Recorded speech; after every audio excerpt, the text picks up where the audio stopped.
Samuel Ekpa is doing something about this Biafra referendum. I don't know. I don't understand the kind of referendum he's talking about.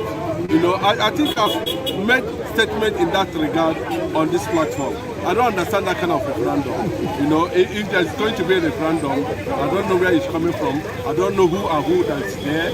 I don't know the institutions that are involved. I'm not seeing anything, you know, in this part of the world. Do you follow Samuel Ekpa? I do not follow him, and I don't think I will follow him. I would follow him, you know, because you see, the modus operandi is I'm not comfortable with it. You know, the way he does his things, I'm not comfortable with it. If, like, let me tell you, unless they want Igbos to continue dying, you know, with all the way, you know, they are driving the issue of Biafra, we have died enough. If they feel the thing must stop, then build enough capacity internationally. Let us be hearing what leaders are talking about Biafra. Like they are talking about the issue of, you know, Hamas and Israel. Why is it that every time and then somewhere in one corner in Finland we are hearing referendum? An ordinary Igbo man in Lagos, in Kaduna, in the east, does not know where the referendum is holding. And you are talking about what kind of referendum are you talking about? The UN is not there, no international observers, nobody is talking about it, no reputable organization is making statement about Simon Ekpa's referendum. So I think, you know, if that is his own way, you know, of carrying out, you know, propaganda or making propaganda. Yeah, of course. You are calling what Samuel Ekpa is doing propaganda. Yes, please. You know why I say it's propaganda. You understand? It does not have a root. That's just the truth. It does not have a root. When I thought Nnamdi Kanu recognized. You know all these things. He's the one that is saying it. You know all these things. When he said 200 weeks stay at home in the south, it didn't work. No, I'm asking you, did it work? When IPOB came out and said that this thing is going to stop, didn't it stop? That's what we are talking about. Let him continue. I mean, I see it as propaganda, which is okay. In a battle like this, in an atmosphere like this, when you are talking about freedom, a lot of people carry out different types of, you know, propaganda, you know, not to drive their ends and objectives, which is okay. But for us, for somebody like Simon Ekpa to talk about referendum, on what capacity? God bless your contribution. Thank you. Let me say very clearly, because there's no time, we must understand fundamentally what the Nigerian security architecture is about. Nigeria security is not meant for Nigerians. Nigeria security system is for the elites, those in power. Nigeria's security system, therefore, operates what is known as a police state. All our policemen, our electronic system, our investment in recruitment, the judiciary, is meant to protect those who are in charge of Nigeria, the owners of Nigeria. Abuja tells you all of it. You find more policemen about 1 mile square here than you can find where Boko Haram is ravaging Nigeria. I drove from Zamfara, or was it Kebbi, to Sokoto. There was no single checkpoint. But if you threaten the Nigerian ruling class today, you will find that you have security in this country. And as most of you know, I'm a regular with the courts. I have over 3 criminal cases, including one that will come up tomorrow for cyber crime. I have another one, treasonable felony. My prosecutor before is seated here, S.A.N. Liman, who prosecuted me unsuccessfully for treason, and after that he abandoned the prosecution. I haven't seen him until today. So I greet you. You are welcome. He's now representing Emiloko. And I must say to you as well that for us to get a Nigerian security system for the Nigerian people must be able to vote for a Nigerian leader. Because any leader that is voted for religious reason is going to be the leader for the religious movement. That is voted on ethnic basis can only represent is ethnic concern. Any leader that is voted on the basis of any primordial sentiment will only represent that primordial sentiment. That's why understand is that it's not going to get better, so that we'll not keep having these unrealistic expectations. If you look back at our democracy since 1999, we have never had a better government. So go think back 23 years. It keeps getting worse. It keeps getting worse. It has never gotten better. So we need to have that reality behind us while we are looking at the future. Because see, life is lived forward but understood backwards. We have never had a better government. So to believe or expect that, oh, this one will be better than the former one, you're going to be setting up yourself for trouble. So that's number one mindset you need to have. It's not going to get better. Even when we look at it prophetically, darkness will cover the earth, gross darkness the people. So it's not going to get better. But we're going to go through what has happened with this new government is that they are making the right decisions. Now, the right decisions they are making is going to make things tougher. But if we are able to weather the storm, there is light at the end of the tunnel. With reference to subsidy, I wish that with reference to subsidy, we have all accepted the 2012 verdict. Because Sanusi was crying. Was it Okonjo Iweala? They were all crying. They gave us the figures. But this same APC government and many other people were against them. Today now, some people are fighting. This subsidy is a fraud. We all know it has to go. So anyone that is saying they should not remove subsidy, you are not being realistic. Because we are at the bottom of the bottom of the bottom. So subsidy must go. The challenge is always, should we go now? What do we need to put in place before it go? All those are stuff we'll discuss with time. But that it must go, it has gone. Number two, the floating of the dollar. It's a good decision. But one thing we need to understand is that there's what we call the gestation period for every policy. When a policy is made, it takes between 6 months to 2 years. All other factors being considered before the benefit of that policy begins to come. So all these ones we think things are tough. It's not tough. We have not started.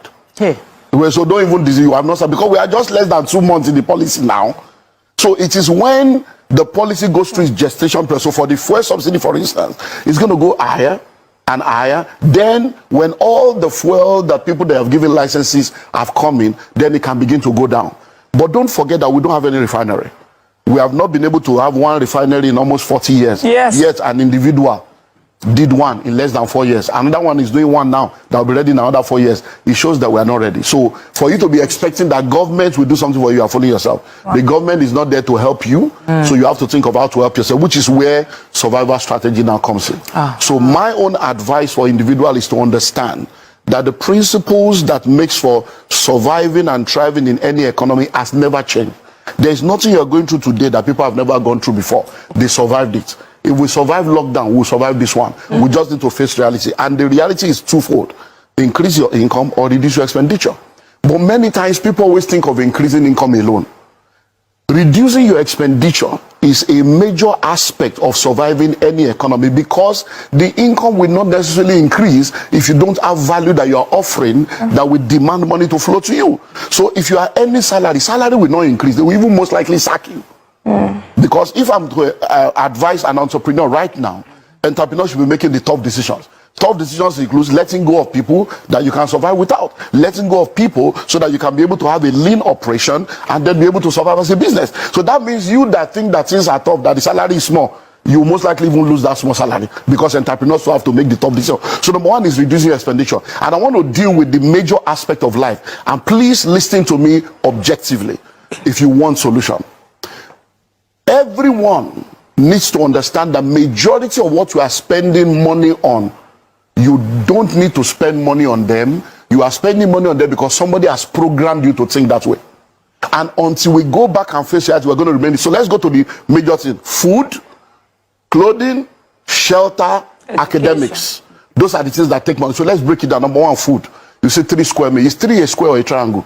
Who told you you must eat 3 times a day? That's part of the setup. So we have all been breakfast, lunch, and dinner. Where? Who told you that? Who defined it such? So even when you are not hungry, you are asking for food. You ask yourself, hey, where's my lunch? Are you hungry? Hey, but I've not eaten lunch. Must you eat lunch? So everybody must go sit down as a family and say, okay, in this family, from today, 011, 101, 001, whatever, you must reduce your food. Because you eat to live, you don't live to eat.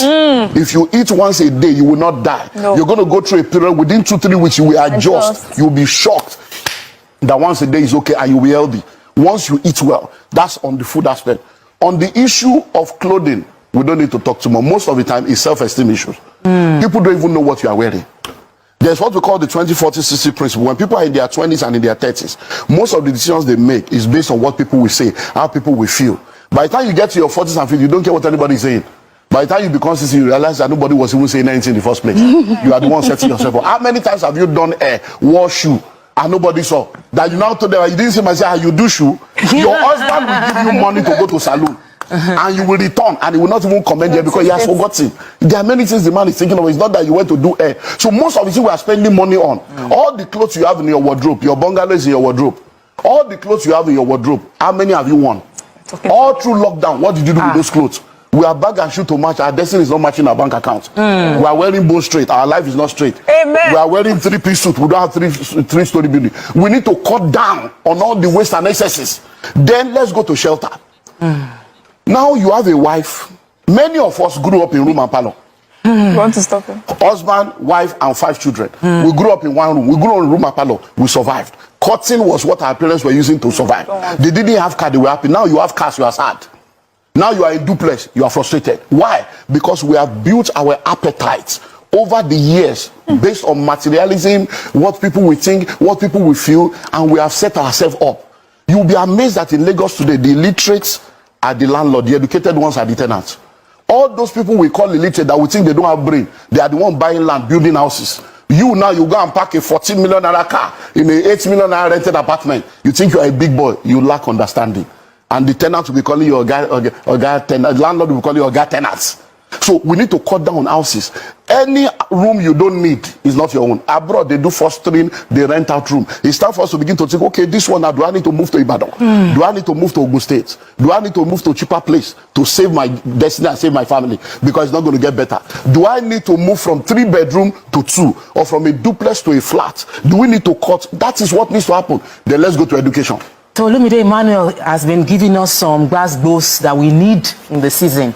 And some of us are already reanalyzing our expenditure, even right on the show. You need to act on these things.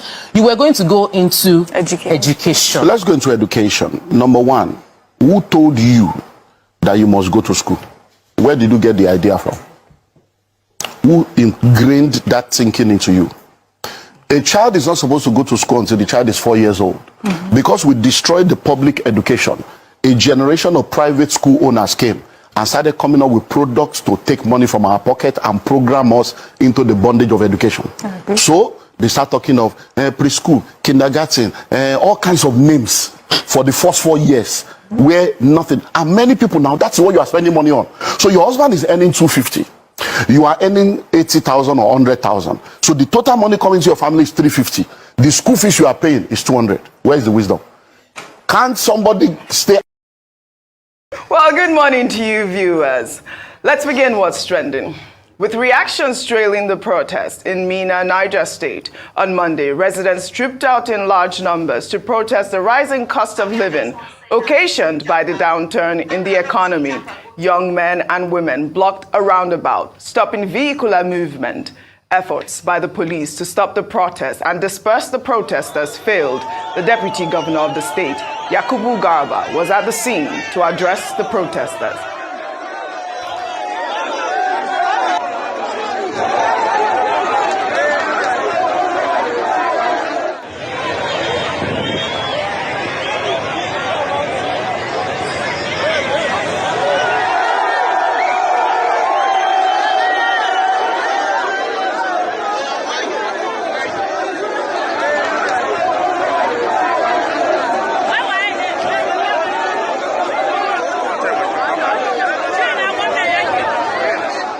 Look at that large crowd. Well, there were also protests in Kano State on Monday. The governor of the state, Abba Kabir Yusuf, in an emergency meeting with business community in the state, decried the hardship and starvation faced by Kano residents. The governor said many people are living in misery, starvation, and acute hunger, which has resulted in the death of many residents who cannot afford food.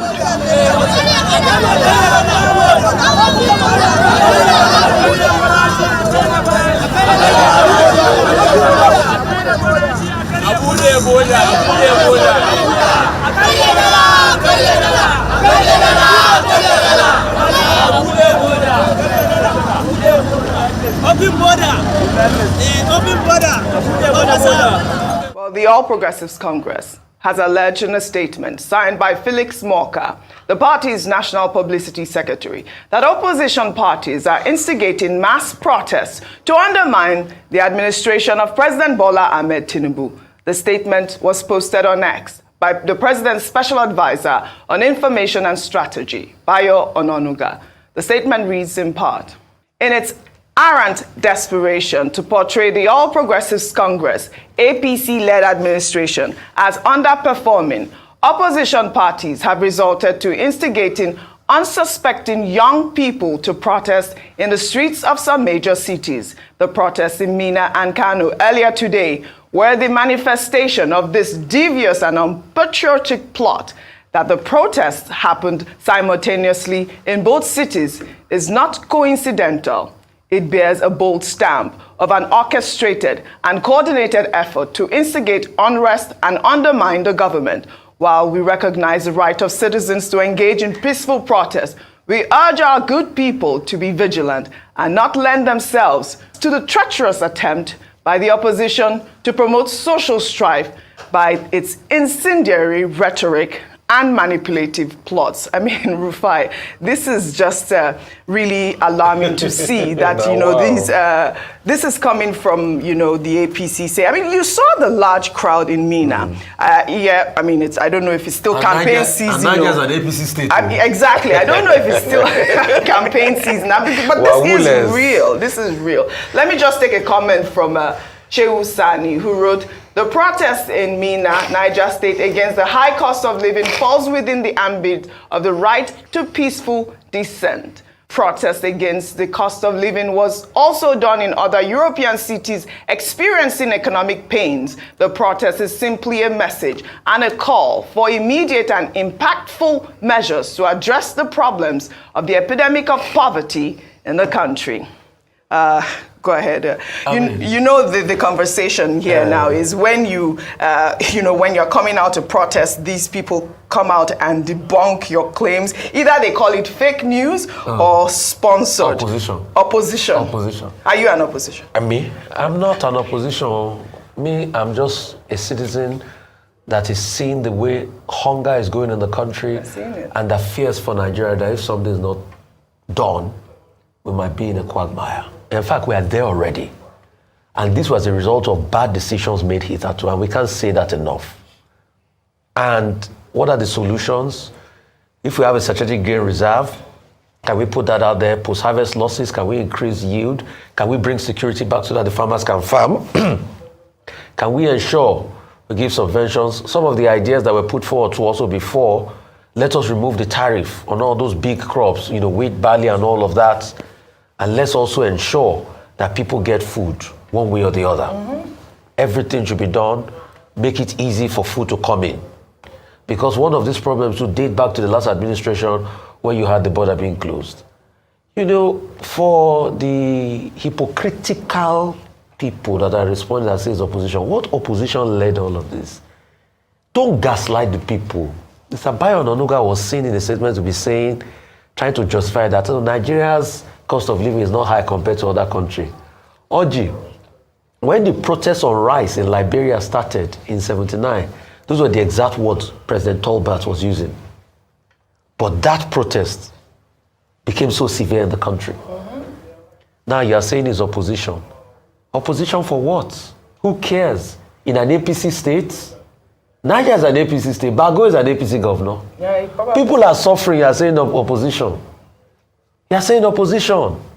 I sang Bob Marley's song this morning. An hungry man is an angry man. We belly full and them hungry. That's what people are singing on the streets. Yeah. Must everything be on the lines of politics? And these were the people that did worse in their time. You know, my favorite pastime now is I go and dig out all the old tweets of President Bola Tinubu and I'm just reading them. Which tweet is this one? It's one of his old tweets. His tweets are playing. You know, okay, doesn't forget. Okay, go ahead. Read this one. This one is Nigeria's security situation is precarious. Nigerians are tired of excuse and explanation. They want protection for their life and property. Many of his old tweets. Yes. This was the same people too that led protests. This is it. In their own time. Why are people so hypocritical? Why can't they accept what they dish? This is it. This war is not led by the opposition. These are people revolting. They are hungry. Ebim Pawa. Is it opposition that organized people in Lagos Island, the base of President Tinubu, when he came to mosque? Yes, and they were saying Ebim Pawa. Was it opposition that organized that one? We saw that. Is it opposition that tell Wasiu to go and sing? That say, Ilu down. You didn't send me that video. I'm going to tell you. Is it opposition that instigated Wasiu and Ide Marshal to sing? It's unfortunate. This was the same Wasiu that a couple of months ago was singing, Ẹ lọ fọkàn balẹ̀ o, ẹ lọ fọkàn balẹ̀ o. Ẹ lọ fọkàn balẹ̀ o. At least it's making people laugh in this song. Let me pull up another tweet of President Bola Ahmed Tinubu. This was back in 2014. He wrote, the festering Boko Haram attacks on the northeast and massacre of innocent citizens is concrete proof that Nigeria has no government. I mean, at this point now, we have seen a lot of kidnapping, we have seen food inflation. Ayo, I cannot go to the store and not cry. I'll send you a video. When they are ringing up those food items, my heart is like jumping. Oh, you wait for them to ring it. Yes, sir. I use the feature when you check before you go. It starts to remove it. Remove. Well, before I come to you, though, the First Lady of Nigeria, Senator Oluremi Tinubu, has assured Nigerians that the hard times being faced by Nigerians will soon come to an end. Remi Tinubu gave the assurance on Monday in the State House during a meeting with the governor's wives on her pet project, Renewed Hope Initiative. Times like this calls for sober reflection, hence all hands must be on deck. We all need to continue to pray and work for peace and stability in our nation. Let us remain steadfast, supportive of one another in this particular time we are passing through as a nation. It is only temporary and would fade away sooner than we anticipate. In Jesus' name. Thank you very much for your time with us today. I appreciate you all. Today is Tuesday, 6 February 2024. We are going to be talking about the things that's affecting us here today. I have a couple of articles to present, but I'm done with videos already. For those of you that are going to be joining the panel, I believe you have noted everything that I've presented so far. Thank you very much, my people. I will repost the link. I posted a link earlier on for those of you that want to join us. Please click on the link and join us right here. We're only 2 here for now. But meanwhile, I'd like us to quickly move on now with the article. But before that, I'd like to appreciate some of you right there on the comment section. Thank you very much, Mommy. Thank you very much for all you do. Mommy Diaspora, I appreciate you always, always, always. I want to appreciate those of you that have already supported us financially. I want to be Ferdinand. Good evening to you, sir. It's good to have you here today. Thank you very much for the support. Peter Ife, thank you very much for the support. I appreciate every one of you. Good evening to every one of you right there. Moneo Ferreira, thank you very much, sir, for joining us. Abo Azi, I can see you. Thanks for all you do. Victorious, Stephen, I appreciate you all, my wonderful people. Thank you very much, Madam Luke. I can see you right there. Sing TV, Grace, I can see you all.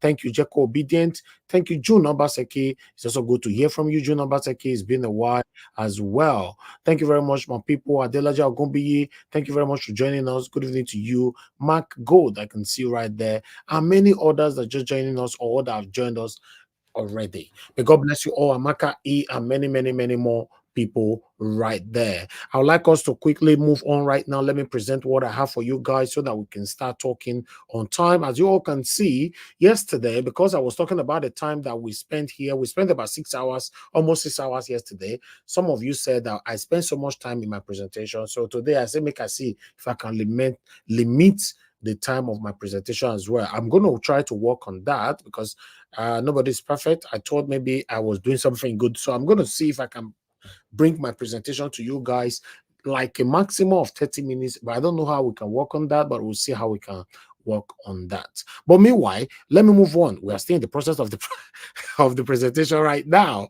But still, I'll see how fast I can so that I can give opportunity for the people on the panel to start talking.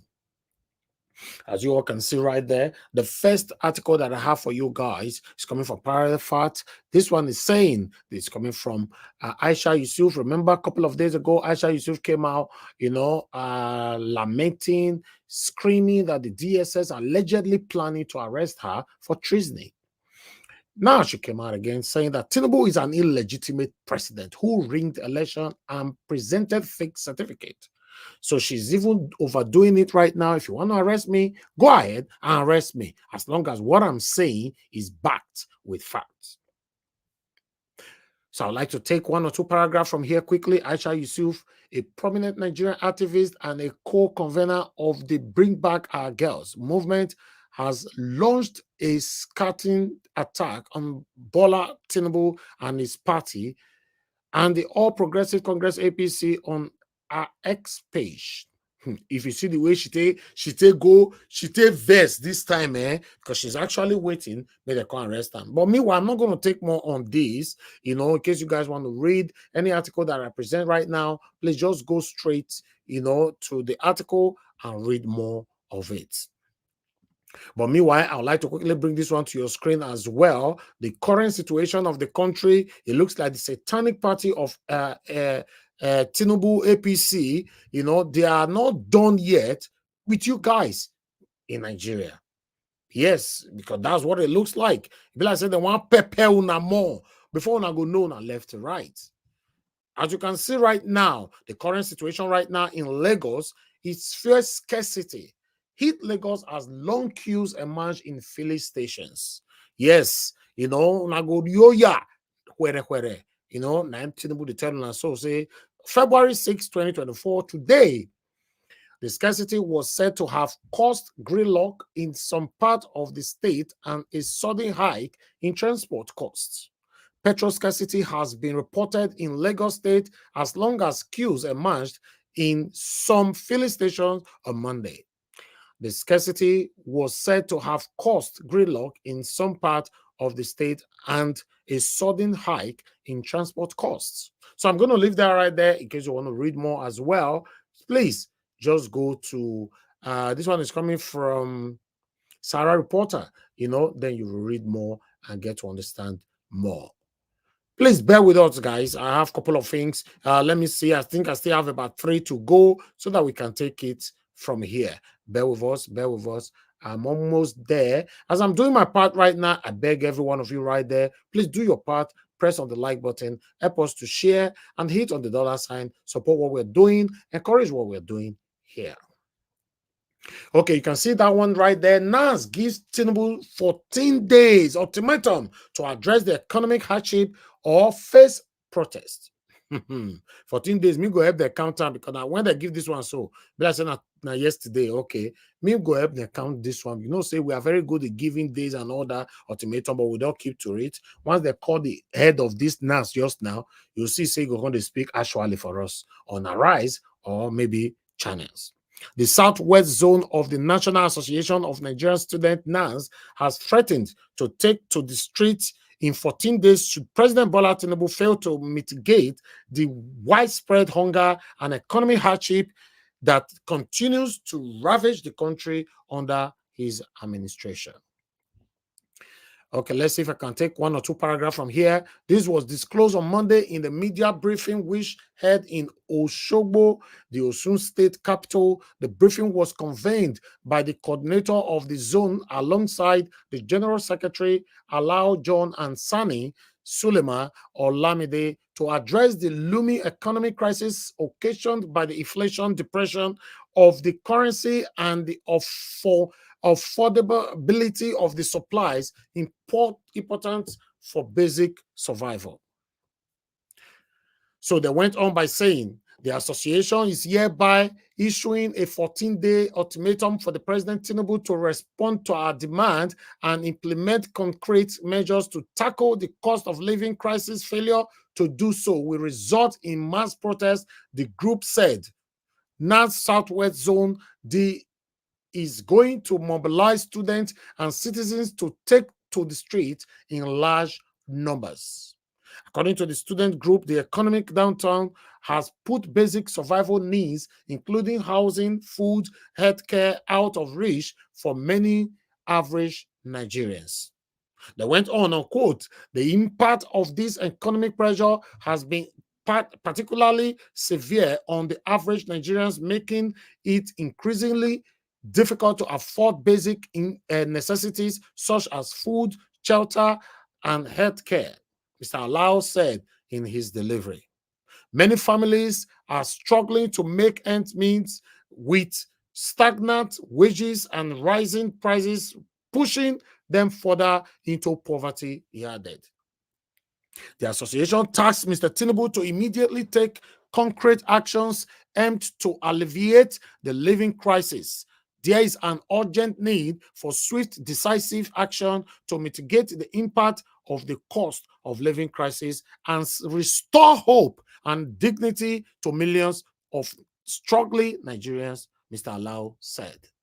But they went on. So I'll stop it right there. Let me quickly move on to another one. Guys, press on the like button. I can see a couple of you right there on the comments on the backstage. So please bear with me. I'll come back to you guys shortly. Let me quickly bring another one to your screen. Guys, do your part as I'm trying to do my part right now.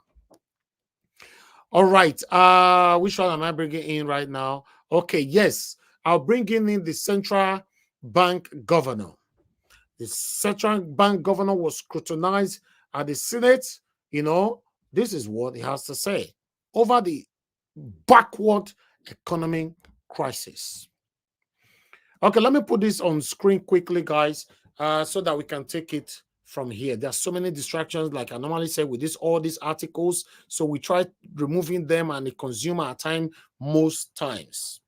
Central Bank of Governor, Finance Minister appear before National Assembly, failed to give concrete solutions to Naira free fall. Hey God, even the governors and all of them now, the central bank or whatever governor, they don't even know what to do. Everybody is confused.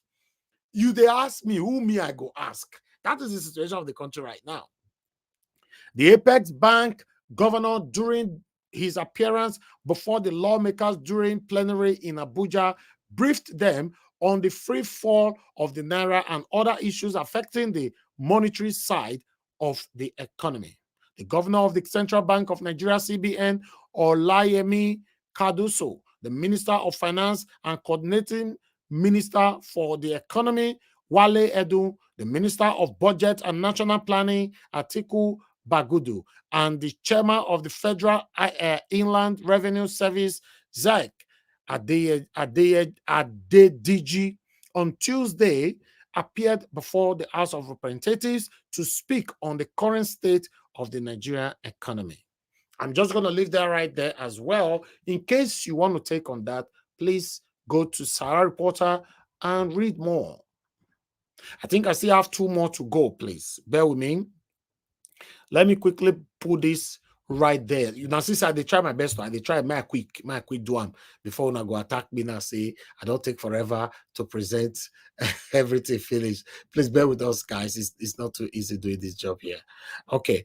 Let me quickly put this one here. Although Arise have already they addressed it earlier on, but I'd like to quickly just take 1 or 2 paragraphs.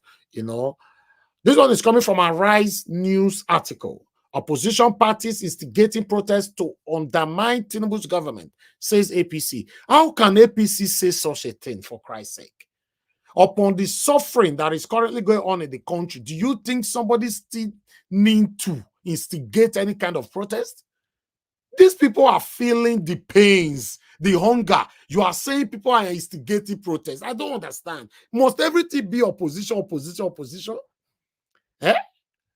So I'd like to take 1 or 2 paragraphs here. The All Progressive Congress, APC, on Tuesday blamed opposition parties for allegedly instigating the protest which rocked Niger and Kano State over hardship and high cost of living. The party said the opposition did that to give the impression that the administration of President Bola Tinubu is underperforming. But I don't understand. What are these people trying to say?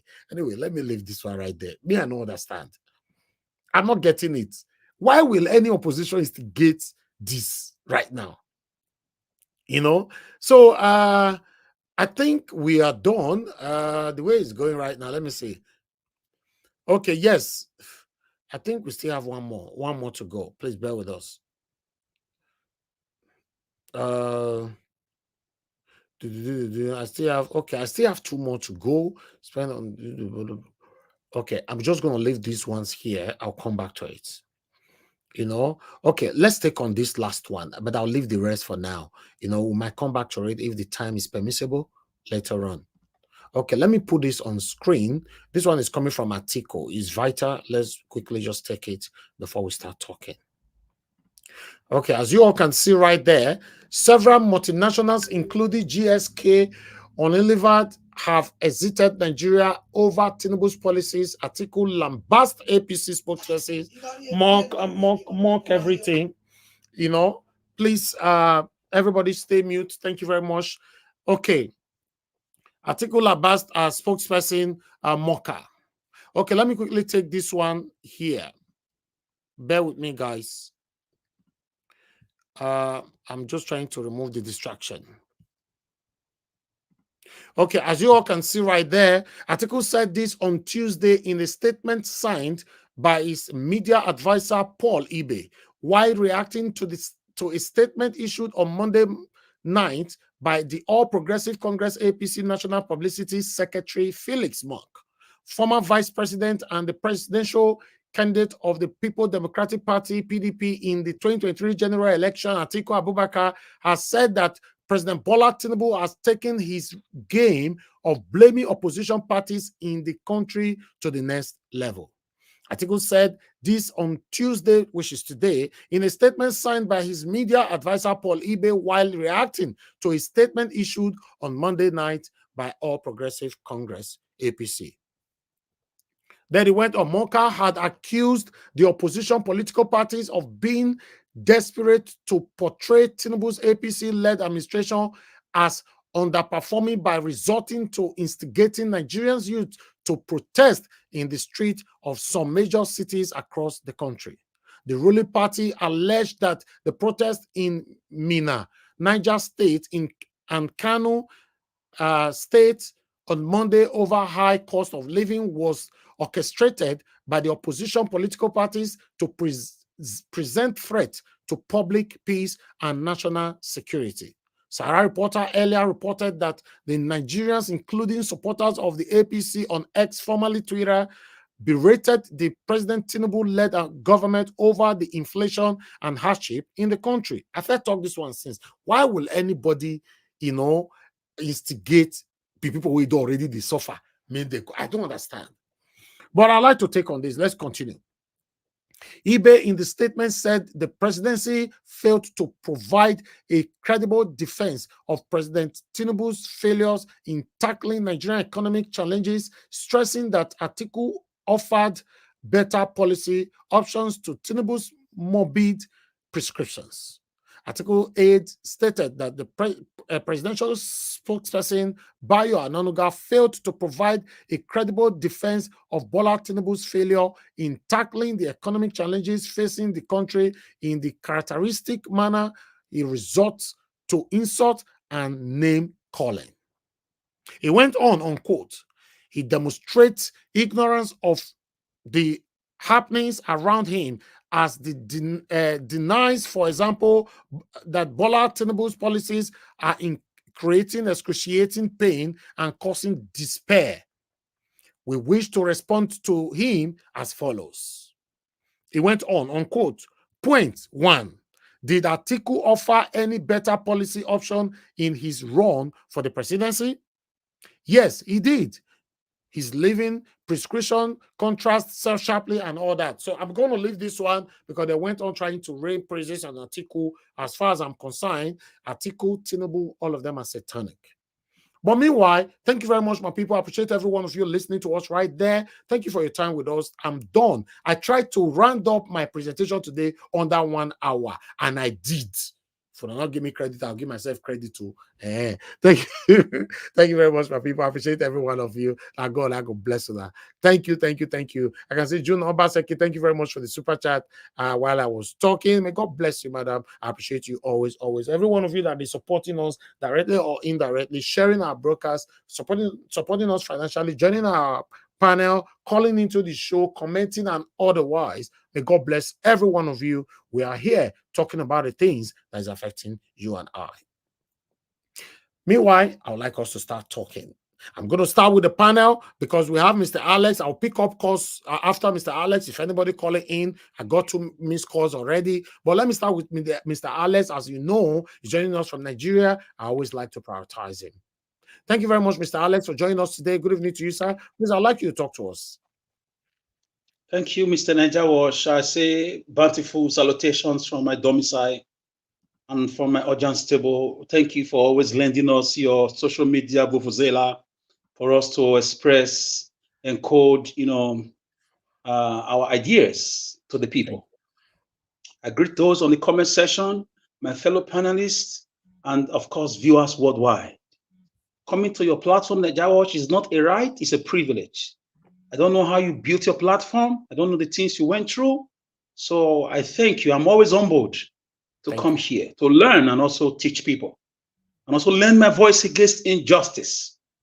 And also lend my voice to impart knowledge to Nigerians around the world. Let me sound a warning to the federal government. I know they are listening. Even their agents are on this platform. Do not touch, I repeat, do not touch Aisha Yesufu. She's an Edo daughter. She's an Edo blood. Don't do it. Don't touch her, regardless. Don't think about it. We are not Lagosians.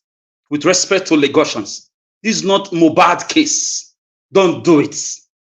This could just be the catalyst for the much awaited doomsday. Don't do it. I'm talking to you as a political forecaster, as a political, hypothesis creator, as a political or social scientist. Don't do it. Don't do it. Leave her alone. She's right. She's on her right. Democracy accepts constructive criticism. It's part of it. Instead of Buhari's administration, yes, we all spoke up.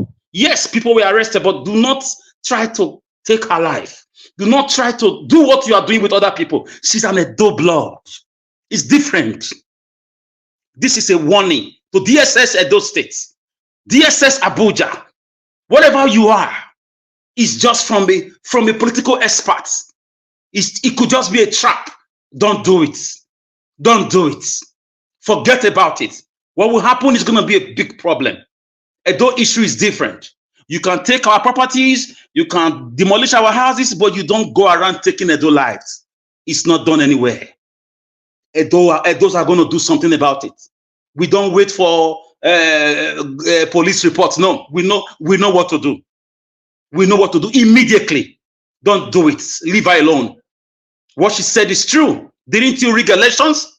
Was Beavers not switched off? Is Nnamdi Kanu not still in jail against the Supreme Court's judgments? Are people not suffering? Are people not being kidnapped? Are people not being raped? What has she said that is wrong? Don't do it. And I want to join all social media influencers, those who stand for justice and human rights, and those sons across the globe. Thank you. You are already speaking up. I'm joining my voice. I particularly joined this platform today because of this. This is the nitty-gritty of my verbosity. Do not try it. Don't do it. Leave her alone. You may just be matching the red line.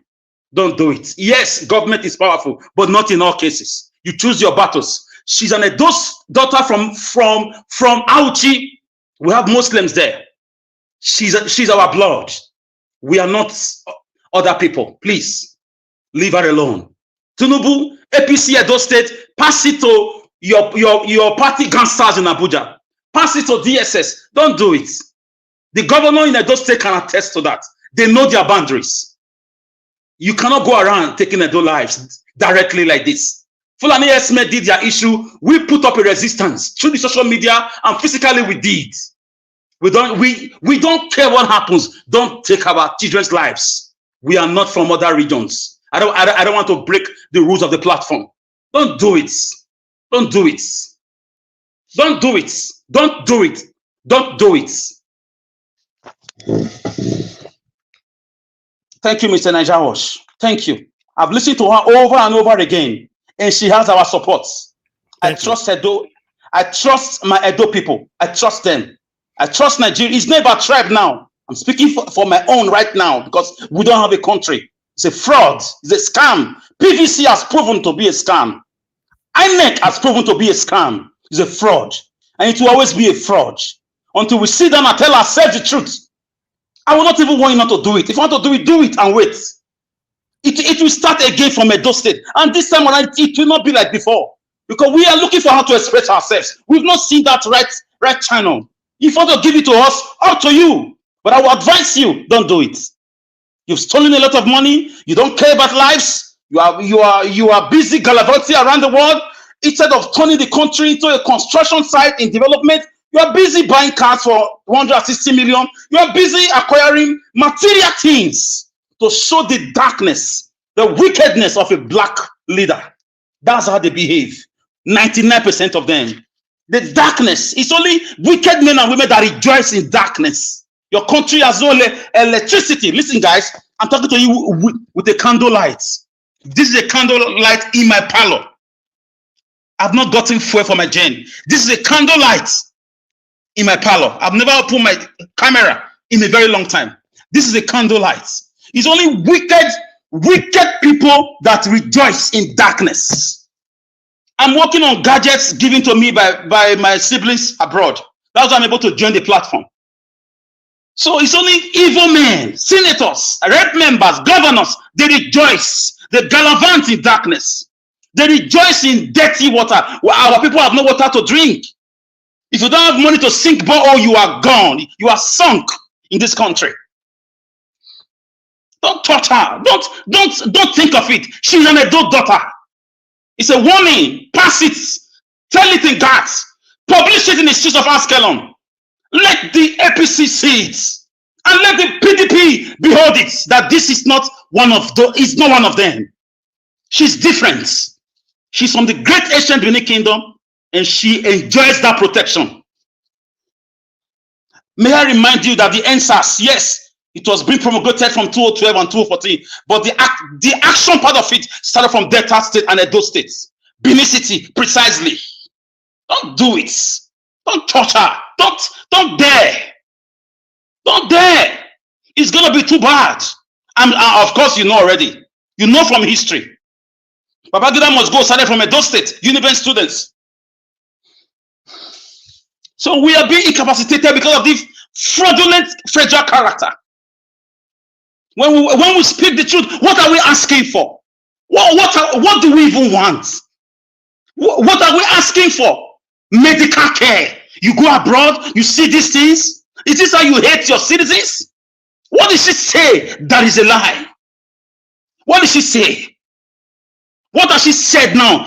That is a lie. Was the election not really rigged? Are people not suffering? Are people not dying of insecurity? Intentionally orchestrated by people in power? Have we not been talking? Was she not part of those that sparked up the NSAS protest? It was a speech that ignited those in Edo State about end police brutality. So we are observing it carefully. I'm sending this warning to the governor of Edo State, to the APC members in Edo State, to the PDP members in Edo State, to the political cabal, the DSS in Edo State, politicians in Edo State. Leave Aisha alone. She's an adult daughter. She's different. Don't try it.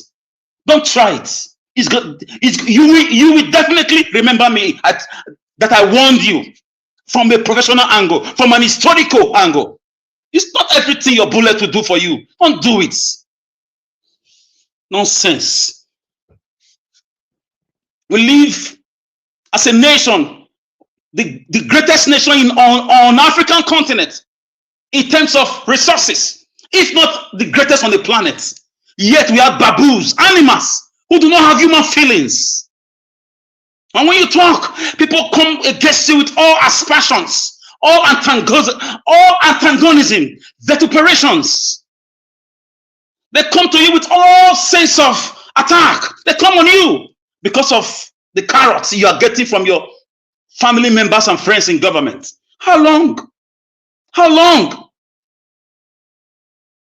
Who exactly do you think you are? Who are you? Are you not a human being? Are you going to live forever? Are you going to the grave with this private jet and these mansions, duplex, these plastics and metal you call cars? Really? Who exactly are you? These are the questions Mandela asked his friends. These are the questions J.J. Rollins asked his friends. These are the questions, Sankara asked his friends. Who exactly are you? Are you with the enemies or you are with the people? These are the questions Mark Antony asked the soldiers of Rome in Julius Caesar, asking, who are you? Are you just a passing being, corrupted being, or you are a human being who wants to live and fight for others to live? Fight for women to have access to medical care. Fight for children to have access to education. When countries are building your country, making children, if your child is not in school, you'll be in prison. Somebody is coming up to tell us on TVC that a child does not need to go to school until he's 4 because of bribe. Who exactly are you? Are you not worse than Satan himself?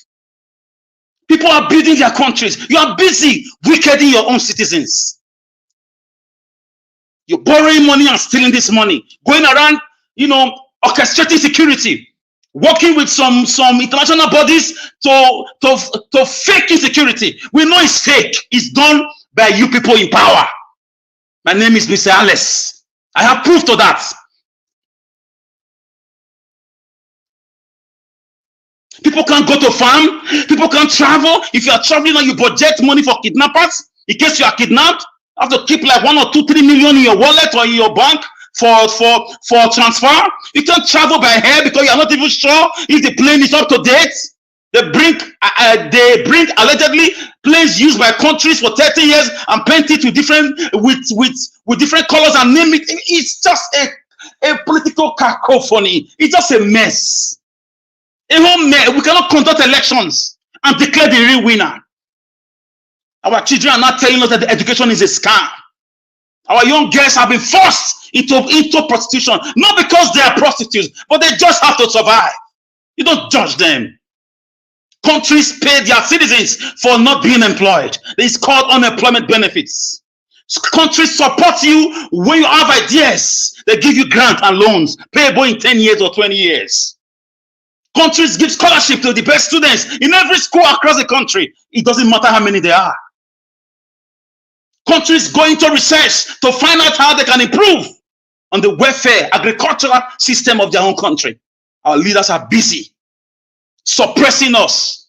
Look at it. I told you here that dollar will go to 5,000. I said it during the campaign. I said it. Go and play those videos. I said if Tinubu comes in by omission, by commission, or by hook or by crook, Nigeria will turn to Somalia. It's coming. I said a dollar will be 5,000 naira to a dollar. That is what we are going there, guys. Before March or April to go to 2005.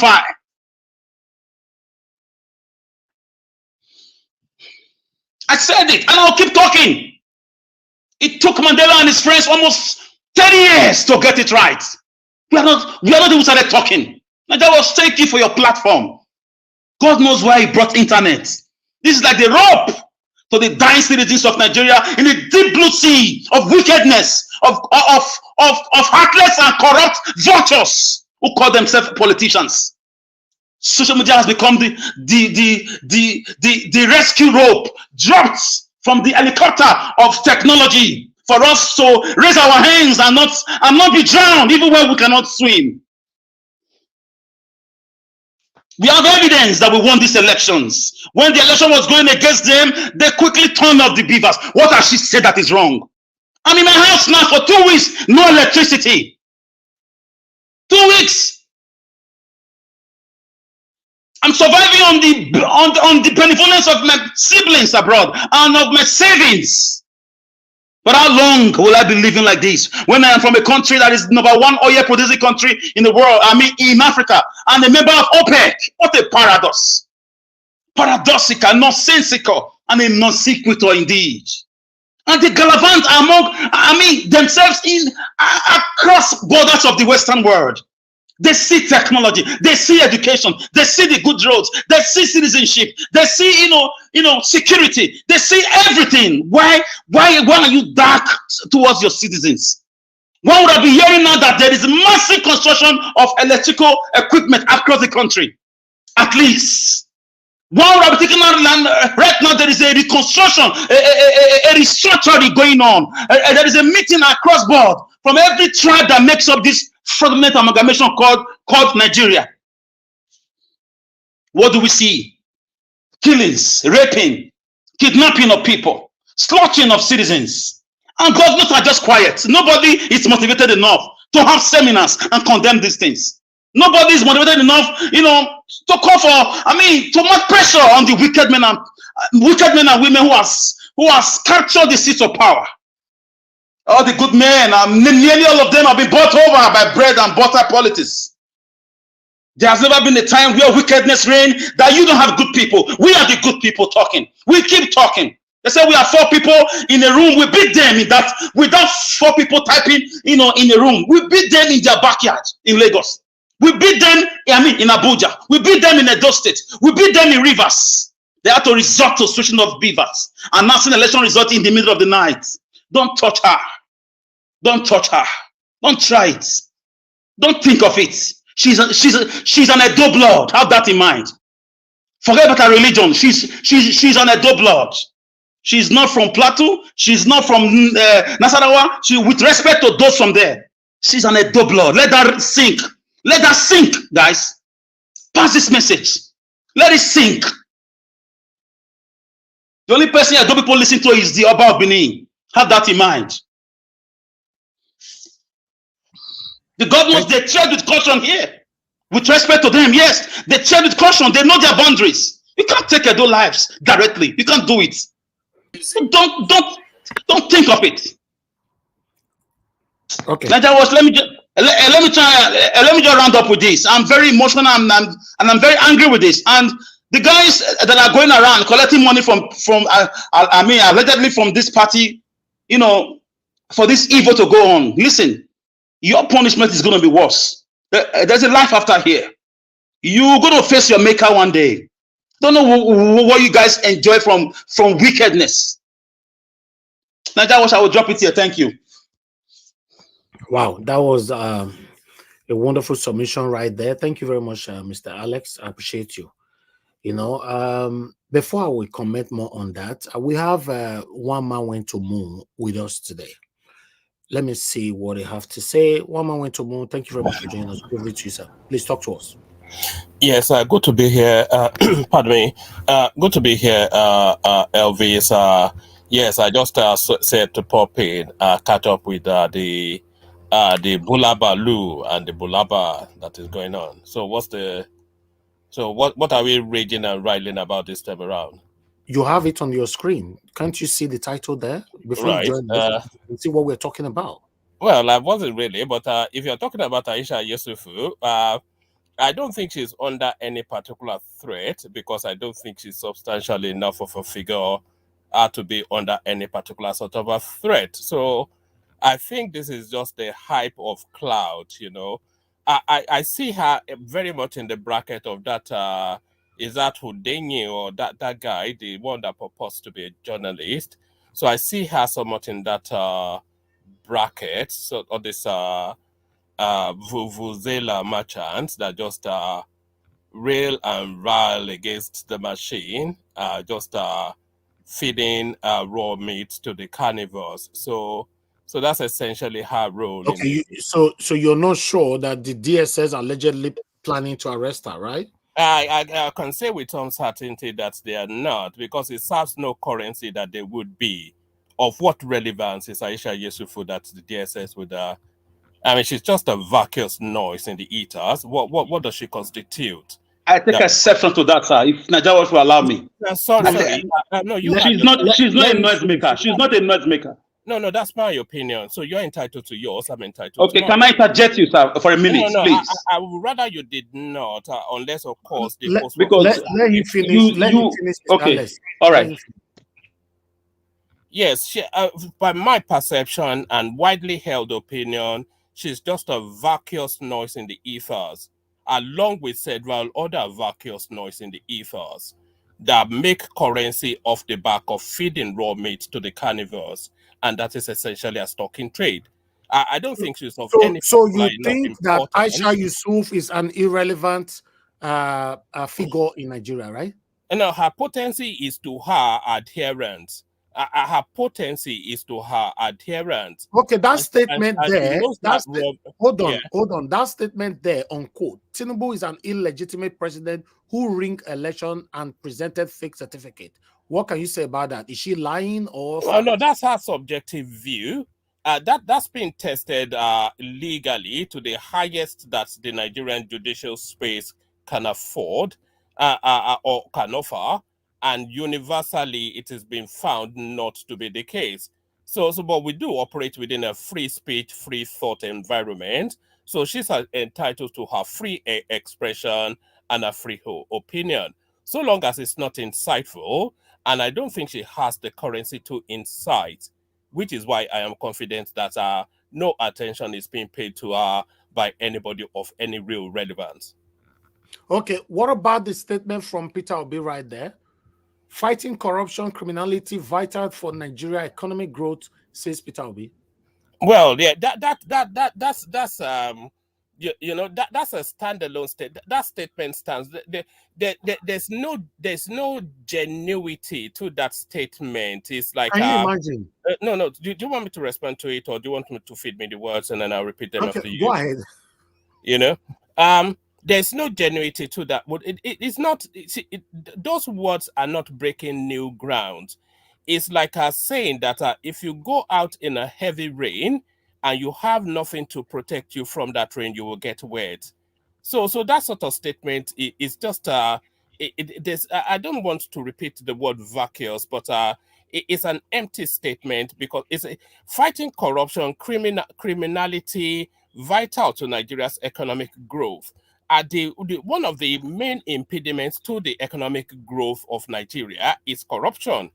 So there's no news in that statement. There's no new reach to a new space. That is a recurring decimal and an ongoing situation. Okay, Mr. Mr. Elvis, can I ask this man that's talking a question? Yeah, go ahead. Yeah. Yes, Najawash, yes. I wanted to interject him for a minute, please, if you allow me. Yeah, but please, if you can keep it civil, though, you don't have to abuse. If you have, yes, very civil. Yes, first is civil. That means once somebody has as soon as possible. Yes, let me, Mr. Najawash, let me jingle your historical medulla oblongata. If you can remember, an Edo son was arrested. No, I'm going somewhere. I just need a minute, please. I need a minute. A minute. An Edo son was arrested. Yeah. Okay, an Edo son was arrested by name Emmanuel Aigbogunso. Yeah. I don't like that guy, but he's an Edo son. Guess what? Information came that they were about to take his life, and we all came out, and that thing was aborted. The same thing, there was news that Nnamdi Kanu was being pursued. They didn't take it seriously, and he landed in that trap. We don't wait for people, for tigers, animals who don't care about human beings, to take our children's life first before we talk. Okay. So we pay attention to every threat. If people who are being paid, hungry people who are being paid to go from place to place. Okay. Thank you. Thank you. No, hold on. One man. Hold on, please. Madam Nena, go ahead. Thank you. Yeah, Mr. Elvis, thank you so much. Thank you so much. I've not been here for a long time. But first of all, I want to say something before I ask this man a question. The first thing I want to say here is that, first of all, I heard when Mr. Alex wanted to say, he said we should keep our words civil. For as far as I'm concerned, I do not see anything that is civil in the languages. All right. If you want to go to abuse, then I will just leave. Can you please stop? If you want to go to your usual go-to, which is abuse, then I'll just leave. Let me talk. Let me talk. You ended up here using derogatory word to describe Aisha. I don't know how many people that heard But you. how is it derogatory? It is derogatory. How can you open your what? mouth to say that somebody like Aisha is, you're indirectly trying to say that she amounts to nothing as far as Nigeria's face is I concerned? did not. How dare I said you? her relevance How dare is to you? her Please space. allow me to If say you what don't I'm saying. understand the words, then let me re-emphasize them. I said her relevance is to her space. Can I just That's not what you said. If you have no understanding of what's being said, then just ask for an extension. Well, that is what I said. That's not what you said. All right. All right. So sorry, Elvis, you have to take charge. Am I? Okay, Mr. Alex, let Madam Nena finish. Madam Nena, please round up. Okay, you make it sound as if Aisha is just a noisemaker who is just somewhere, just occupied, just chasing clouds. Well, that's your perception. Can you please hush? No, that's your understanding of what's being said. So we're all constrained by the limitations of our perception. So I'm not held hostage by your constraints. That's your perception. Okay, are you done? Can I continue? No, I'm not done. I have the floor until the host tells me otherwise. Okay, Madam Nena, do you want to ask a question? I wanted to ask him a question, but he kept go ahead with interjecting. your question. That's what I want to ask him. Can you just be quiet? Let me talk. Okay, I want to ask you one question. You also made a comment that whatever P2B said is, I want to ask you one question. Do you believe that there is corruption in Nigeria? Do you believe that there is criminality in Nigeria? Do you believe that Nigeria's economy is impeded? Do you believe that? Okay. Well, we all know. It's not even do I believe. We all know this.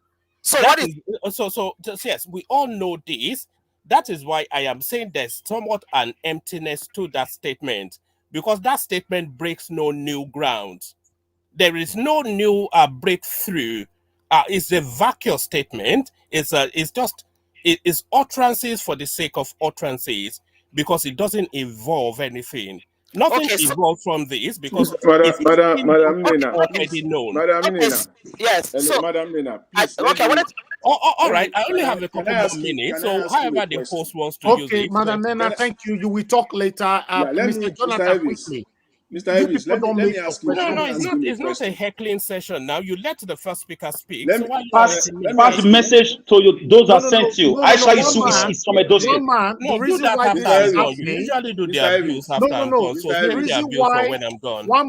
The reason why this is happening is that because whenever you give your submission, you run away. I have a contrary view. You always run away. You don't wait. I have a you don't wait for people to counter you. So wait now and receive the country properly. Mr. Elvis. But they can Mr. do Elvis. it. But let me speak. When you tell those that sent you that she's from Edo State. Don't touch her. Do you entertain contrary views, or are you just here to mantra chant? No. You are here because you are sent to counter me, and I'm aware of that. Counter you, or you as a. Of course, they sent you always as usual. No, but you as who, though? You as who? My brother, you are being paid. I say to your face. You as sorry. Mr. Alex. Answer the question. You as who am I countering? In what capacity? In one man. Let me say this quickly. You're saying that we should allow you to speak, and I know I'm not saying allow me to speak. If you're not allowing me to speak, then I'll say a polite goodbye and make my way. You hold on. Whenever I allow you to speak on this platform, when you are done, you run away. You don't want to take questions. Because I'm pressed for time. I don't have the time to spend. They do hold on and let them talk to you. You can't come here and pass. If you don't have time, you don't come here. I'm not talking to you. What do you mean by that? Wait and let Mr. Jonathan go ahead. Yeah. Thank you very much, Mr. Elvis. He was saying that Aisha is irrelevant and empty. In fact, he went ahead. He said the statement is vacuous. Here is the question: if Aisha is empty, why is your government responding? Your vuvuzela, your spokesman, your mouthpiece, Moka, the publicity secretary of APC, still came out today. He said the opposition are instigating the protest. Why did he come out? Why can't he just keep his mouth shut? I get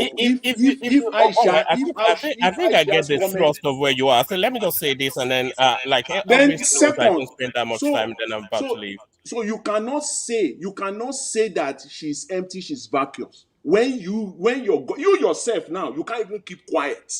If Aisha is empty, then you should have kept quiet. You won't even say. I was invited to make a comment. Did not no. You came to the show. Then the second part of it is that if you believe that they are empty, that this government is empty, that corruption, what Peter Obi said, that the statement corruption is empty, it doesn't make any sense at all. So you admitted in the first place that there's corruption in the country. You then add to it that any statement with regard to corruption is all right, empty. this is too long and winding. Elvis, with your permission, I'll take my leave, and then you guys can do All right. that Can you abuse mute that you yourself, usually Mr. do after I Jonathan? leave. We are getting Yes. feedback from you, please. Yeah. Mr. Jonathan, please mute yourself. We are getting the feedback from you. Augustine, do you want to say something? Niger what? Good Don't evening, say yes or everybody. no, sir, please. Yes, of course, yes, now, yes. Go ahead now. Yeah, So that you can take all of us together. have I yielded the floor to him because I only have a moment? Let me just No. serve They my want to say, ask you take my questions. They want leave, to ask and then you guys questions. can do the abuse that you You are usually here do to after I speak. leave. No, Mr. Niger Watch, he has to. We don't usually interrupt callers here, so I don't know why this is going on. Yes, so you need to let him exactly. finish speaking, and when he finishes speaking, they can respond to whatever I got to say. This is becoming like a rambling round. No, Madam Luke, don't tell me how to do my job. You No, just I'm not. We usually whenever don't you hold on, right. Madam Luke, So why hold is it an on. exception? Madam Luke, let me please take hold my on. leave, and then you Whenever guys can this man comment with comes your here, abuse, he speak and whenever run I leave. away. So I thank know you for what I'm having doing. me, Don't tell Elvis. me how to See do you the later. job, please. Whenever he speak, he run away. He gives false information here to mislead the gullible Nigerians, and he leaves like he just left now. You are telling me why everybody cannot be talking at the same time and jumping on his throat. That's how it's supposed to be, Madam Luke. That's not correct. That's why it's a panel. You don't just disagree for the Do sake. you know how one man went to move? Madam Luke, the last time this man came, he spoke rubbish and left. Somebody that will come here and pass false information, then the next thing people want to ask him questions, he runs away. Because he's an agent of APC. Simple. So please, we need to observe some kind of decorum on this forum. No, on this kind of people, Madam Luke. Thank you. No, this kind of people. We know them. When they come for a reason. Please mute yourself now. As you did now. Oh God, Mashallah, you are talking to a woman there and you unmuted yourself. What's happening now? Huh? So please, when I'm doing my job, you know what I'm doing. If other people stop panelists that comes here to stay, try to stop them or interject them continuously, I normally comes in. Whenever one man went to come here, he passed his satanic information, then he run away. Nobody can ask him questions. So this was deliberate. If you know you can't wait after giving your satanic and satanic information here, you can't wait for people to ask you questions, then don't come. You were not invited. If you know you really want to fight your satanic APC, when you come here, you'll be given opportunity to give your submission. When you are done, you wait and take questions. But you don't wait. You give your deceitful information here, then you run away. I believe I need to blame myself, though, because whenever you comes in, I always prioritize you over the people that were here before you. Next time you come in again, if 5 people were here before you, you will wait for the whole 5 people to give their submission before I call you in. If you can't wait, then don't come. I'm trying to be civil right here. Do you guys think I'm stupid or I don't know my job? I know the people that need to be continuously countered on this platform. And I know the people that you don't need to counter. Allow them to finish, bullet point your disagreement or whatever, and pass it on after when they are done. Not people like one man. He have a mission, and he cannot exhibit that mission here. Thank you. Let me take some calls, and I'll come back to you guys on the panel. Please, nobody should tell me how to do my job here. I'm not a baby. I did film and media. I spent 4 years in the university. I know what I'm doing. I know when satanic individualism comes here. I know them. I recognize them.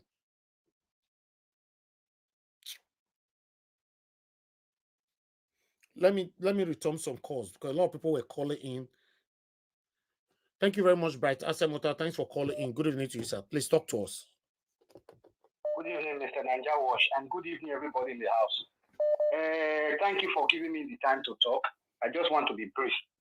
Mr. Nanja Wash, as regard to this old man or new man that was on your platform some minutes ago, you see, you shouldn't be surprised about his way and approach to this issue on Aisha and the matters of Nigeria at hand. You see, these political elites that have drawn Nigeria into this phase of the mud that we find ourselves, where do you think most of their children reside? Is it not in the diaspora? All of them, they reside here. So don't be surprised when you have people like this coming to your channel to come and be speaking English. And English, it's not everybody that speaks good English that has something upstairs. Because most of our politicians, they speak good English, both of them. You see the spokesman of what do you call INEC? He speaks good English, but does he know his job? He does not know his job. So when you have people coming like this talking, some of them are children of the elites in Nigeria. They all live here. So will you blame him? You can't blame him because he is blind. He is blind. And if you check his background in Europe, you will find out that when people like this are the people that will try to come out for manifestation in Europe when they are thieves, when the government does not give them the right of this place they live in diaspora. You first of all see them on the streets. You will see them. They are not actions group here in Europe. But when it comes to their hometown, you will never see them there. They will be talking at the other side of the fence. You see, the issue of Nigeria, it is not something that we come here and come and be speaking grammar and try to handle it with care. Nigeria is beyond redemption. So we have to say things. You see the way Alex is speaking?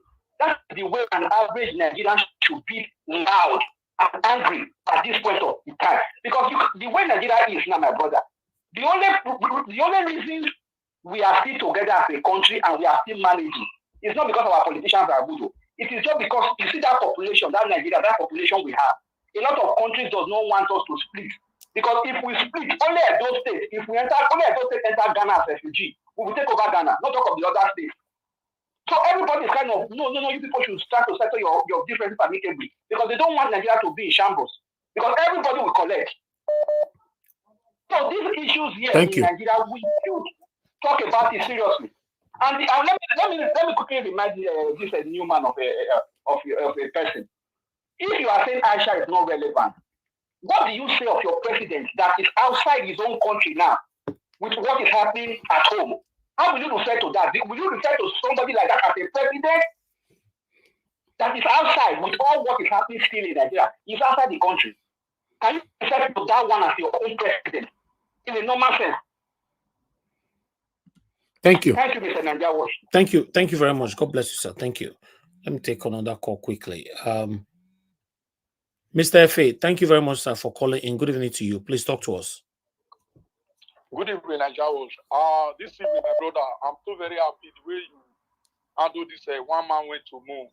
The way you handle the issue, I'm so very happy. Do you know what? This man always come here, he's a confusion person. He always come here to make confusion. And Madam Luke don't know one man went to move. Because Madam Luke, you knew they join us. So if you know one man went to move, I trust you.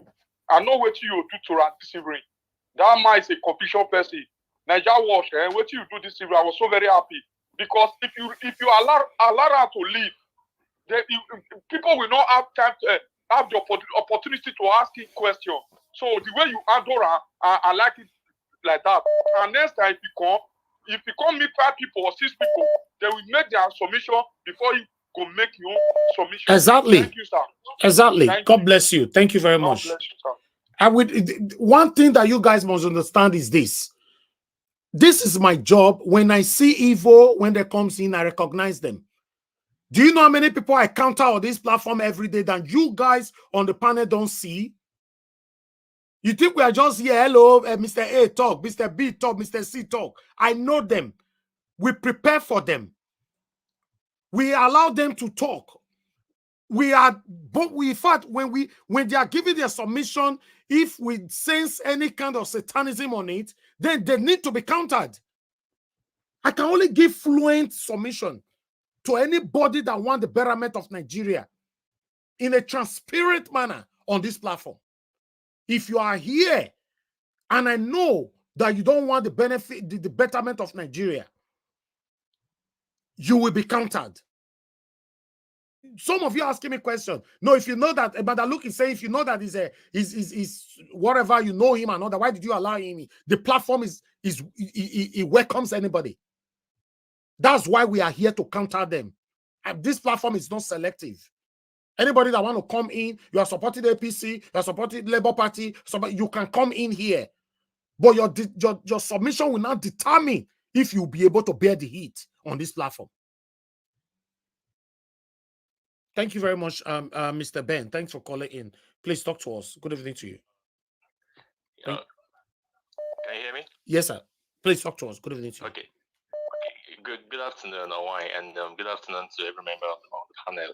I'm just gonna say this, right? I've been, watching your show for a while, and I could definitely identify certain members on the panel. The difference between two Niger and one man went to moon is just one difference. One man goes to the moon, asks, makes submission and just leave the panel. He doesn't want nobody to counter his arguments. While two Niger is going to say everything he wants to say, but still remains on the panel and answer questions and all that. That's the difference between both of them. Yeah. And that's why I really like two Niger on this panel every time it's there. And two Niger cannot be compared with these satanic human beings. Exactly, Awai. Exactly. So two Niger is way better than that one man. Every time I listen to one man goes to the moon, every time he says whatever he wants to say, he just leaves the panel. He doesn't like people countering his arguments. But I'll also say this to Nigerians back home. When I see as things be right now, they protest, they shout, they groan, say I'm going to catch that. When you had the opportunity to elect someone that was going to change, the course of history of that country, when I elect a man where I don't even know his origin, I don't know where he comes from, and I don't know his educational background, a person who gets criminal charges in the United States, now when I elect to be the president of more than 2 million people. So making a handle with what I go through. If body don't touch you now, when I go rise up, hit the streets and protest. I'm saying this to every Nigerian back home. Thank you very much, Omar. Thank you. Thank you very much. Thank you. God bless you. Thank you. All right, Madam Origin, thanks for calling in. Good evening to you, madam. Please talk to us. Thank you. Hello, Mr. Niger Watch. Thank you, ma'am. Good evening to you. Hello. Please talk to us. Good evening. Thank you so much for all these informants, Mr. Moore. Anyway, I greet everyone. I greet all our wonderful panelists, the voice of the people that come here as a civil duty to educate ourselves. In fact, I want to keep reminding us why we are here. So that when people like this woman went to move, comes in and begin to cause ruckus, that if they can do it, look at this passion with that man.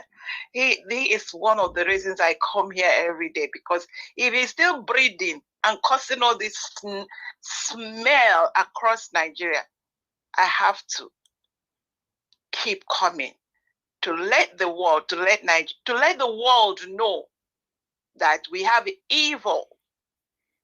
And Mr.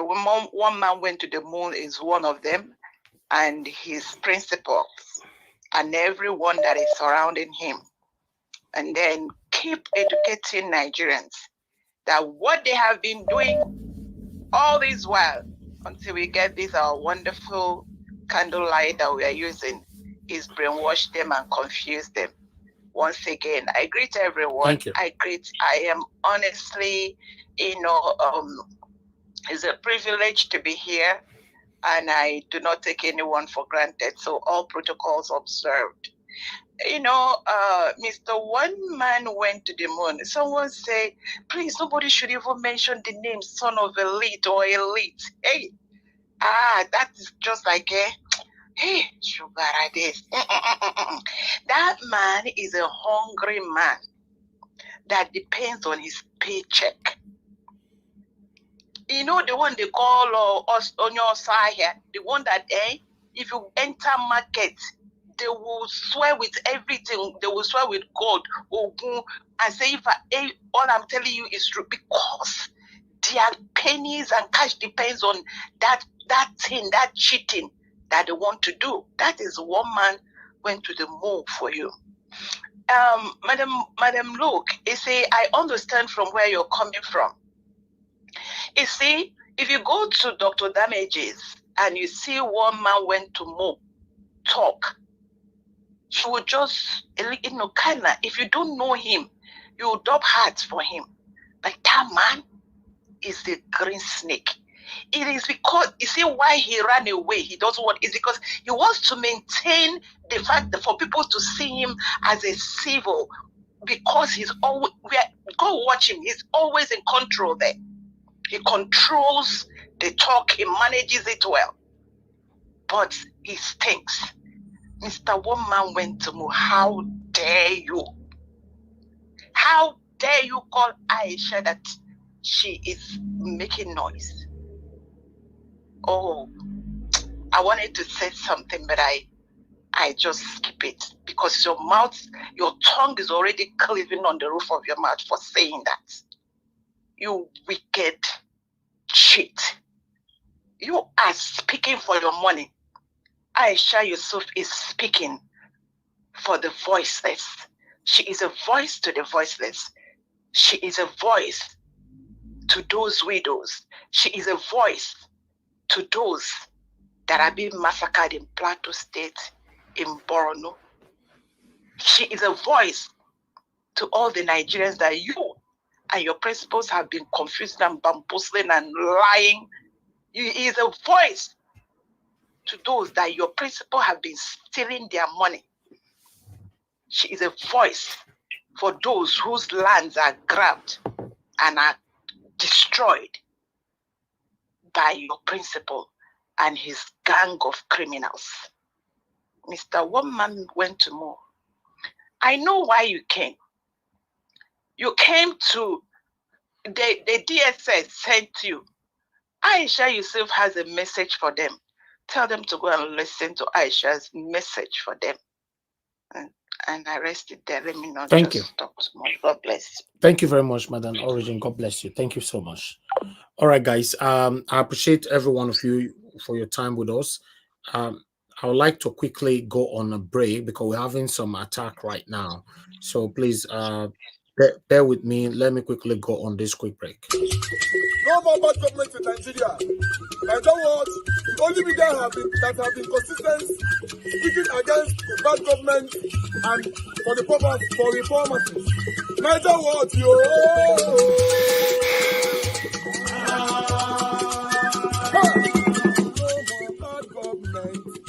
No more bad government. Nigeria what? No more bad government. Nigeria what? No more bad government. The only media that have been speaking. No more bad government. The voice of the voiceless. No more bad government.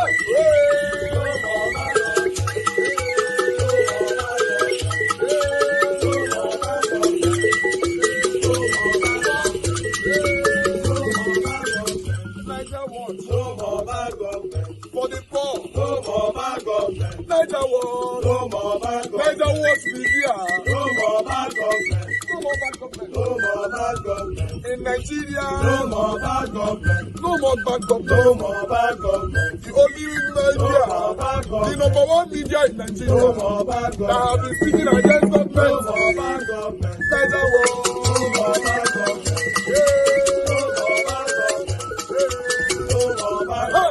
Niger what you? The voice of the voiceless. The voice of the voiceless.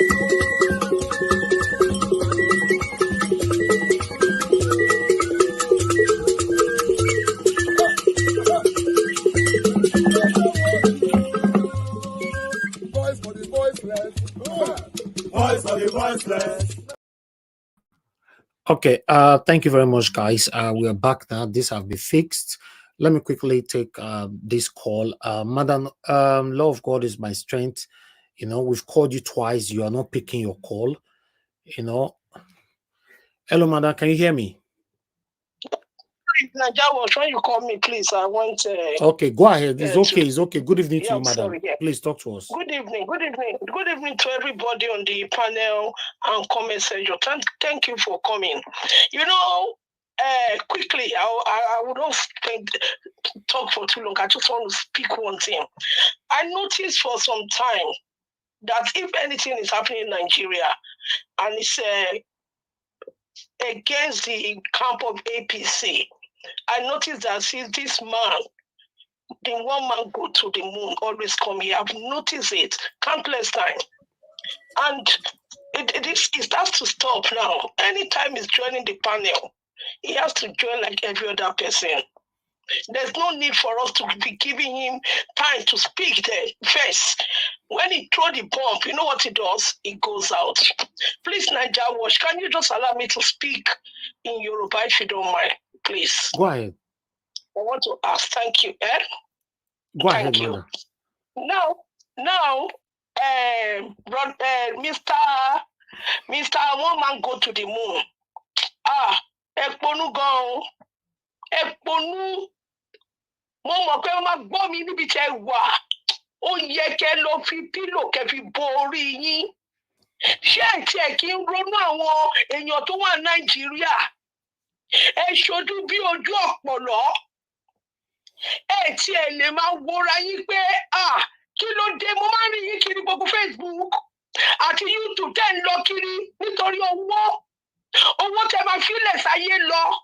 Èrò táwọn Nàìjíríà ń ṣe ìwà olè kiri gbogbo Facebook àti YouTube. Mr. One Man Go to the Moon. Èrò àwọn àbúrò yín Nàìjíríà, àwọn ẹ̀gbọ́n yín Nàìjíríà. Mr. One Man Go to the Moon.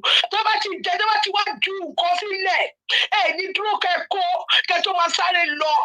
Mr. One Man Go to the Moon. Ó yẹ kẹ́ jókòó kẹ́ ronú ayé yín. Ó yẹ kẹ́ jókòó kẹ́ ronú ọpọlọ yín. Ó yẹ kójú máa ti àwọn fámìlì yín Nàìjíríà. Ẹ ti disgrace ara yín jù. Nǹkan tẹ́ ń ṣe gbogbo ẹ ti mọ̀ yín. Ó lè buwabùwà àti máa gbóúnjẹ kó máa gbówó ìjọba kó fi máa jẹun.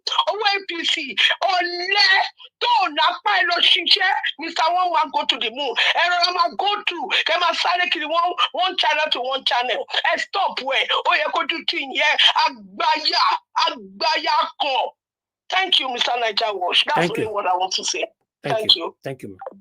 All right. I would like to tell everybody we shouldn't focus more on this one man went to Mo. And one man went to Mo, obviously you are listening to me. I want to let you know that even though I know you are part of the satanic people that are causing the pains that we all are facing in Nigeria, but I still give you the opportunity to come to my channel. I don't mind, because this channel is not selective. Anybody can come here. It's only when you come here you do above your limit, that's when you will be kicked out. I don't just carry kicking people out. Yeah, and it doesn't matter if you are supporting the APC. We do kick people that support Labour Party out of here sometimes if you break the rules. That's what we do here. But one thing you must understand is this: henceforth, one man went to more. If you come to this channel again, if you want to come in, I don't have any problem with that. If we have 10 people on the panel already, you will wait. I will never prioritize you again. I will never prioritize you again because you don't deserve it. To be honest, you can't come in and speak and run away. You've done this more than 10 times or even more. And some people saying there, why would you allow him in? Is none of your business. Anybody allow him to this platform? This platform is not selective. I've seen some Edo people that have attacked me. The Igbo people have taken over your platform. I've seen the Igbo people that have attacked me. Yoruba people have taken over your platform. I've seen Yoruba people that have attacked me. Come on, everybody's trying to control me and tell me what to do on my platform. Come on. I'm here for a better Nigeria, not to be selective, not to choose who can come in, not to mutilate any kind of person here. No, that's not what I'm doing. And for those of you writing me privately, telling me, oh, that woman or whatever, I won't mention your name. Don't try it again in your entire life. Although you've gotten the response that you want. Anybody that did not break the rules of the platform and they are countering anybody on this platform, they are allowed. That's why it is called panel. Nobody should come to me and tell me, oh, you be a dope person, you be this, this woman will cause problem, that man will cause problem for your platform. There are some people already left who want to leave. Go. Go and get out. Don't come back. If you know you have an evil agenda against our country, not the submission of a woman here that will bring. If that's the reason why, then leave. As far as I'm concerned, our submissions for the past 2 days on this platform have not broken any rules on this platform. So if you come back and write to me again on private and sending me useless and irrelevant audio, you'll be exposed. People have right to counter, even me myself, people can counter me on this platform. But don't tell me what to do. Some of you satanic Edo people that left this platform because you left satanically, because you thought, yes, you want to create a vacuum. Everything I did in Edo State, how many of you appreciate it? I'm diverting right now. Many of you might not know what I'm saying, but I know what I'm saying. And the satanic people that I'm addressing, they know what I'm saying. I fought land. Till today, we don't have any land grabbing in Edo State anymore. I summoned the Edo State government to this platform. They took questions. My men were on ground. We sent Fulani Esme out of Edo State. I put my life out there for you people. People will be coming to my day, sending me private, useless, irrelevant, and inconsequential audios and all those rubbish. When I never felt come on before. So what is the need? If you want to join them to leave, get out. And I don't have any apology for that. Telling me, oh, the way that woman was talking, she needs to go. She needs to go. If you try it again, you'll be exposed. And your audio will be played on the public space. I said it before. On this platform, even myself, people can counter me. Nobody's perfect here. Nobody should tell me who to bring here or not. If one man wants to join us again tomorrow, I'll let him in. As long as he can take the heat, I don't have any problem with that.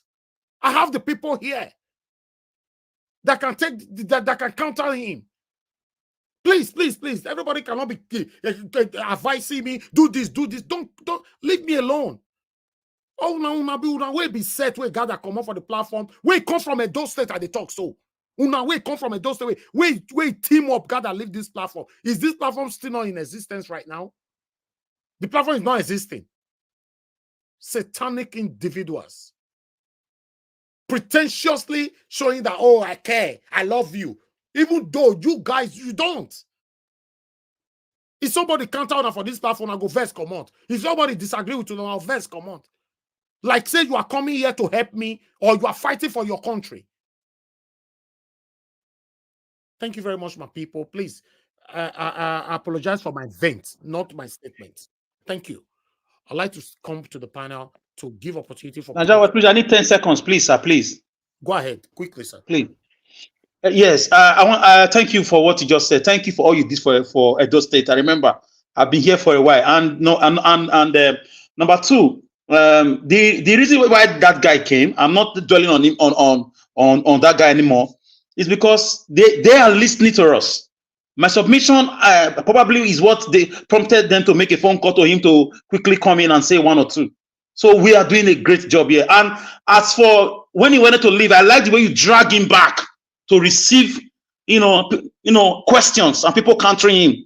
That was a very nice one. They are really feeling it. Aisha Yesufu is very important to us. We love her. We cherish her across the media space. Physically, we do. And as an Edo daughter, we will always speak for her. Thank you, Mr. Najawash. Thank you, Mr. Alex. God bless you. All right, I would like to call on the next person. Please call us. Just hold on. I'll come back to you guys shortly. Let me give opportunity for people on the panel to say something. Then we'll take it from there. Madam Luke, I think Madam Luke is the next person. Yeah, Mr. Alex was the first person. Madam Luke is the second person. Then I'll come to Mr. Jonathan. Okay, please, Madam Luke, just hold on. I'm so sorry. Let me take Mr. Shimizi. Thanks very much for calling in. I'm only picking your call because you called a couple of times. Please yes, go ahead. Yes. I greet everyone on the panel list and all over the country. I say hi to everybody. Yeah, what I'm saying, I don't want to go back there, all those stuff. The issue of Aisha Yesufu, I think these people that are making this noise right away, all of them we are protesting when the good luck remove a subsidy. All of them went to Ojota. Occupy Ojota for how many weeks, and people died then. So right now, I don't know why anybody counter what they are doing because what they are doing is evil. They will go for that person. I think they are not serious. Instead of them to face their governance, it's time for governance. No, they steal the mandate. But let them face what they're supposed to do. People are hungry. People are being kidnapped. People are being dying every day by day. Then in fact, they leave what they're supposed to do, busy chasing shadow. I think they don't have brain. That they don't have brain. The issue of CBN governor. CBN governor said something. I don't know. Is it last week? He said that they need to bring. They were interviewing him. I don't either Rise or Channels. He said they need to bring the foreigners, to come in. I said, okay, the one you have inside Nigeria are living already. Some of them already live. They're already gone. Then how can you bring other people? How are they going to come in? So how the dollar going to come down? I said the only remedy is the foreign investors come in. How does foreign investors can come in when the one you have already gone? And they have, in fact, the CBN's governor, they don't have clue what to do to bring the situation in Nigeria down. They don't know, all of them. They're just beating around all of them. They're just beating around the bush. They don't know what to do. They're just, anything that comes up every day, they're just, put it that way. I think they don't have brain. This government, they lack everything. Okay, nothing is going in Nigeria right away. The customs, the clearing duty is so high. It's too much. So these people the job people that of containers here and there, all of them, they wouldn't see work to do. So this thing now, not now, but in a couple of months, you will hear Nigeria will just boom. It will burst. Everyone will just come out on the street. It won't come out to this platform to beg them to come out and hey, let us go and protest. Hungry, we hit them and hit them bad because how many containers are going in Nigeria right away? Everywhere is no. How many thousands of containers used to go in, but go there is less than 50. Thank you. Because of the evil people, because of the moral of the government, the way they do things. Nigeria should get up. No security, no electricity, nothing is working. Nigeria Watch, thank you. Bye. Thank you, sir. Thank you very much. Please call us. I try to carry everybody along. I don't want to offend anybody. You see, I try to pick so many calls, but let me also prioritize people on the panel. God bless you all. Madam Luke, please, good evening to you, man. Please talk to us. I appreciate you. Okay. Oh, Lord, 2 hours. Well, I'm going to start by saying, hello, Niger Watch family, Mommy Diaspora, commentators, viewers, panelists, and the viewers at large, even the callers. I will start with Callways TV with Simon Ekpa and Biafra. And it is interesting that whatever plays out within a given set of people even plays out here on Niger Watch. With all due respect, Mr. Niger Watch, I'm never going to tell you how to do your job, but I will make observations on what I have seen. And Niger Watch family right here is a microcosm of what Nigeria is like. Like Simon Ekpa and Biafra, there are no two people that can agree on anything, even if you are from the same village. You are always going to have people who will disagree. Religion is the same way. Politics is the same way. Every way. But the one thing that we can use to guide us is the rule of law. When you bend the rule to favor one over the other, that is when we have chaos, like we had just now. And when you make, I have never seen callers subject, unless we have a guest like Haruna Goro who will ask questions. I have followed one man, went to Mo, even his own channel. I listened to him because I like to listen to everybody just to get a clear picture of what people are talking about. Even Dr. Damages, I listen to all those things.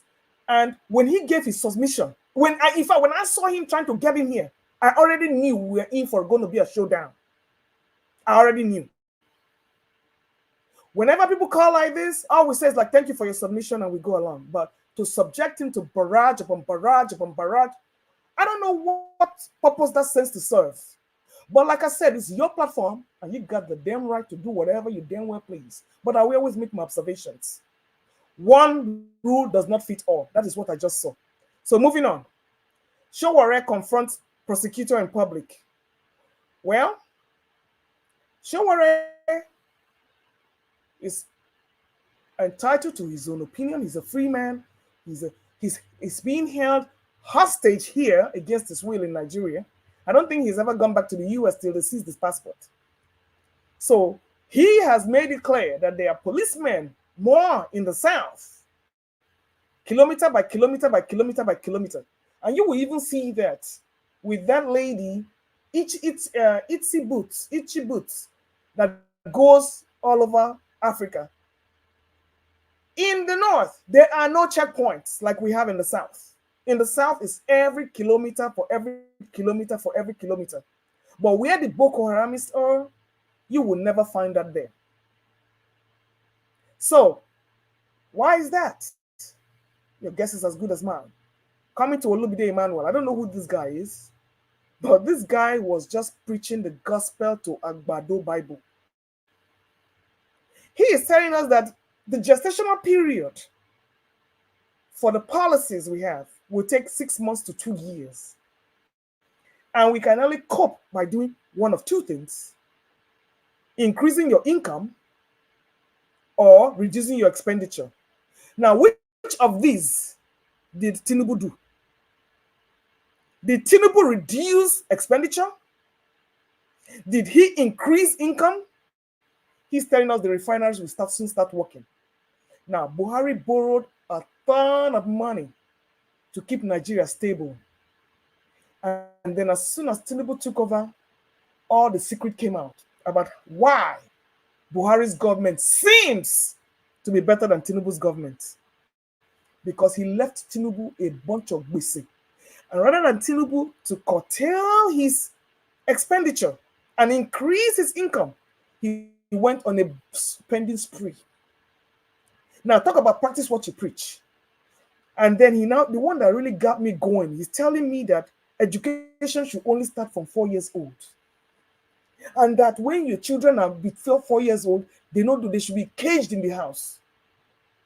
And that pre-kindergarten, pre-K, all those things are not necessary. Just you should sit down and be mute, forgetting that when you take your children to those kind of places, they learn socialization skills, and also it gives time for the parents to work. So I don't know where this man, I don't know where his brain was formed, either from the behind of a cow or, I'm not exactly sure what he was talking about. Talking about we don't have to eat 3 square meals a day. Is Tinubu not eating 4 square meals a day? We don't need clothing. Oh yeah? And yet the house of a son, they all have clothing allowance. And we a shelter. I mean, this man was just talking a bunch of nonsense. Nonsensical submissions that the government is not practicing themselves. Now we come to the protest in Kano and Mina. And Onanuga has now told us that it's the opposition. Meanwhile, these are APC states. So are we trying to say that the opposition is opposing themselves? And that who is sponsoring this opposition in an APC state? And now he's telling us that they are treacherous in nature. And then Arise TV went ahead and published one article, one tweet after the other about Tinubu, how all the things he said during Jonathan about security, all the things he said about the economy. And we're like, so what is the difference? He needs to provide solutions to the problem instead of gaslighting Nigerians. Protests in Liberia, they said, was about rice. And look at what it took them. They flooded the street because of rice. Tinubu, in his time, did worse when it came to protests. When Jonathan finally cowered and gave in, it was because of the thunder and brimstone that was being rained on Jonathan and the PDP to get them out of power. Now he's at the receiving end and he cannot take it. Talk about when you can give, but you can't take what you dish out. Is that not the height of hypocrisy? Wasiu and Agbadorians, are they opposition? The Ebing Powers, are they opposition?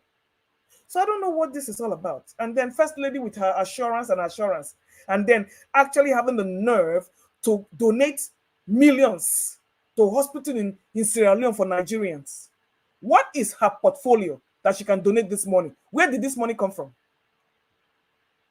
Do we not have hospitals in Nigeria here to be revamped? Why is she going all the way to Sierra Leone, to build a hospital? Your guess is as good as mine.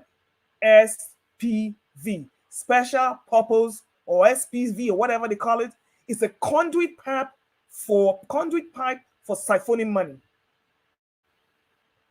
Yeah, Senegal is protesting. They're on the streets because a typical African leader like the one we have here just carried out a coup, a civilian coup, and shifted the election from 26th of February all the way to December because his candidate was not favored.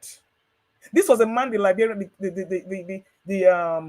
Senegal people rooted for, and he turned out to be a dictator. The curse of the African leader, and that is what we have now: a so-called Nadeko champion of democracy becoming a coupist. And now he has the net to talk to Aisha. Aisha has said what she wants to do. Nnamdi Kanu said the same thing. David Hudani said the same thing. But like people said, we have to wait till they're kidnapped and thrown in some dungeon before we start complaining. One man went to Mo, had the right to say whatever he had to say. All you can say is disagree or disagree. But the venom and I mean, you know what? Sometimes I don't really know how we handle our own personal lives. Somebody says something you don't like, or somebody don't disagree, you just fly off emotionally when you know you are being baited. No self-control at all. I don't understand it. I don't live like that, and I'm not going to go into that bandwagon. I'm not going to be railroaded into that herd mentality. That's why I don't do religion. You cannot influence me to see what I don't see. Everybody has the right to say whatever they have to say, religion or otherwise, whatever you want to do. I will tell you, okay, that's your problem, and I will move on. But to invest my emotion, counteracting you and bantering you all over the place, it serves me no purpose for my psychiatric health. So I'm not going to go down that road with anybody, and no one is going to drag me there. If I don't believe in your religion in that respect, sorry, you deal with it. Just like I've allowed you to deal with yours, I'm going to deal with mine and welcome back. Aisha said Tinubu she called him all the things he was. Is there any problem with that? Like she said, let them go ahead. Maybe that will be the Edo Springs. We are waiting to see that happens. Atiku, the multinationals, then the southwest zone of NANS. Oh, did you hear that? Southwest zone of NANS giving ultimatum for 14 days. You know that is a cash and carry. Somebody is hungry and somebody needs money. Like Mr. Naja Watt said, they will go on Arise TV and start making actually. Watch out for that. CBN cannot account for the reasons of the Naira free fall. Surprise, surprise. So like we said, on my final note, where are we going from here? Every day, it brings another day of hopelessness. Meanwhile, Tinubu is nowhere to be found. So as we keep praying and hoping, I wish all of us the best. And stay peaceful. Thank you. All right, Luke, thanks very much for your submission. Before I have something to respond to on your submission, but before that, I want to appreciate you for your citing. We'll work on that. But one thing I want to let you know is that, despite I know this happened even, generally on this platform, but we're certainly going to work on that.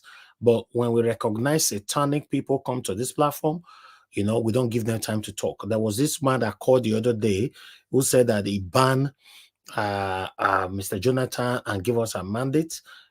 And he went on by saying that give us a mandate and Mr. Jonathan are fake Yorubas and all that. Yeah, people like that, we don't just let them talk because we know their mission, you know. So, but above that, yeah, thanks for the citing.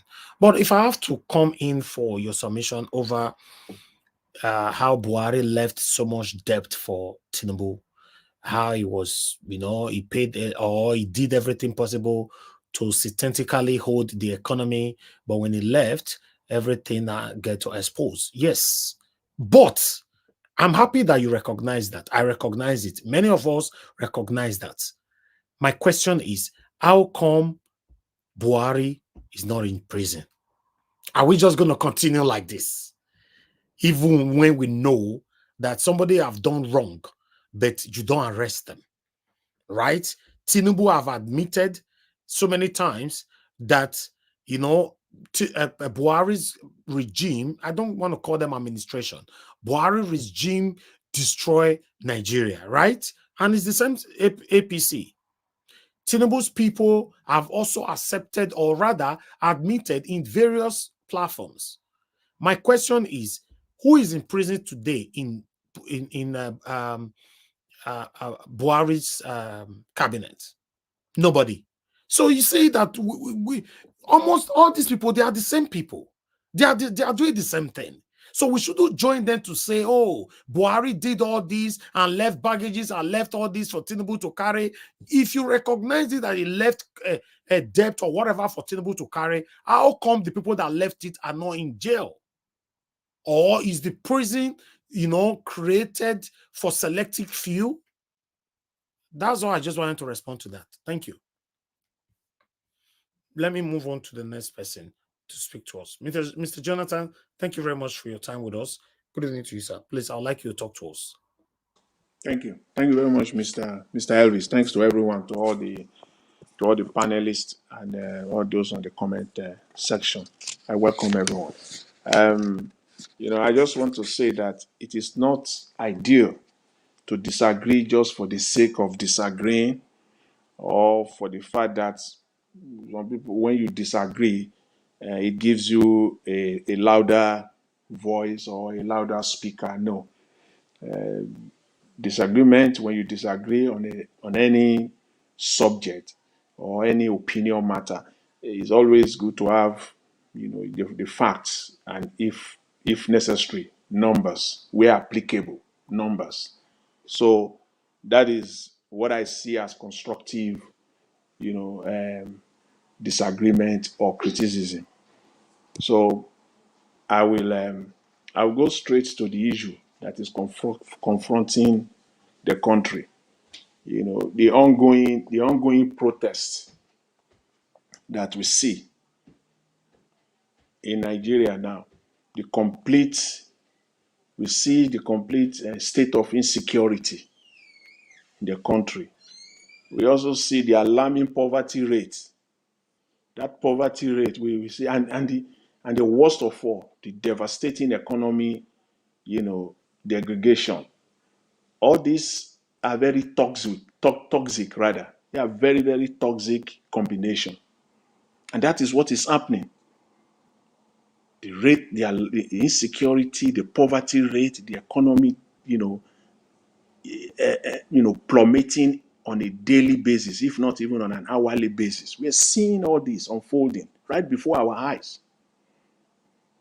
And then to worsen all of this whole thing, to make it even worse, you now see the ruling government denying the crooked ruling government denying the facts, denying reality. Their spokesman comes out today, that is Moka, and denying the fact that it is the opposition that is instigating the protest. That is sickening. That is the state of someone that has, mental problem. denying the obvious fact. What are they talking about here? And we've seen in the last few days, especially in the last few weeks to be precise, we've seen them now coming out to perpetrate this big lie that everything they are doing and all the policies that they have put in place, that we will start seeing the turnaround. You will start seeing all these policies will start working out in the next 1 year. And to some extent, some gullible Nigerians are taking it. But at least for now, not as many as it used to be. It's not working for them. It's not working for them the way it used to. It's still working, but it's not as it used to.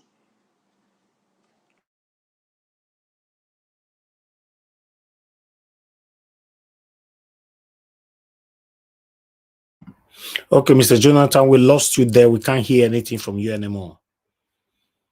Unfortunately, I have to move on. And when you come back, please just wait till I come back to you. I think your network is disrupting your submission right now. So, but can you hear me, Mr. Jonathan? Oh, you unmuted yourself again, but we are not hearing you. That means it's your fault. So sort that out. I'll come back to you. Let me move on to the next person so that we can move on from here. Madam Nena, thank you very much for your time with us. Good evening to you, ma. This, I'd like you to talk to us. It's good to have you on the show today. Yeah, good evening, Mr. Elvis. Good evening. I mean, I'm glad to be here today. It's been a long, long while for me. Even though I always listen from the background because I've been handling a project that's been keeping me away for a very long time. But I'm glad to be here today. Thank you so much. And I greet everybody on the panel. I really missed a lot of people here. Even like I said, most times I listen from the background, but I've not been privileged to either calling or to join the panel. Because of a lot of things that's been going on around me. But it's all for good. Thank you so much, everybody. Good afternoon, good evening, good morning to everyone. The panel, the comment section. Mr. Elvis, thank you so much.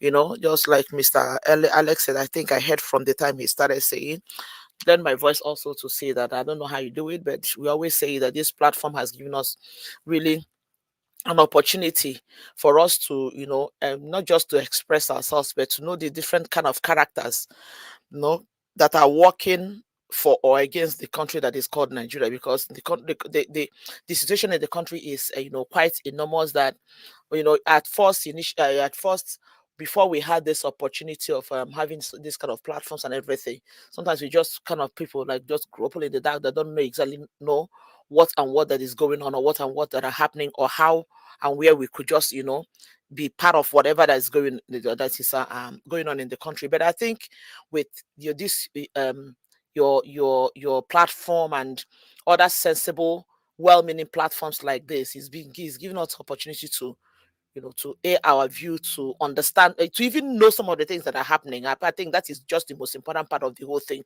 Not just talking, but also to know part of the things that are going on. Because a lot of things that we get to hear from this panel, trust me, most of them, maybe the ones like some of the articles and stuff like that, people like us might not be privy to see them, to hear about them. But this platform gives us opportunity to also know. So I just want to once again to appreciate you and to appreciate the privilege and the opportunity of being here. God will continue to bless you and everybody on this panel.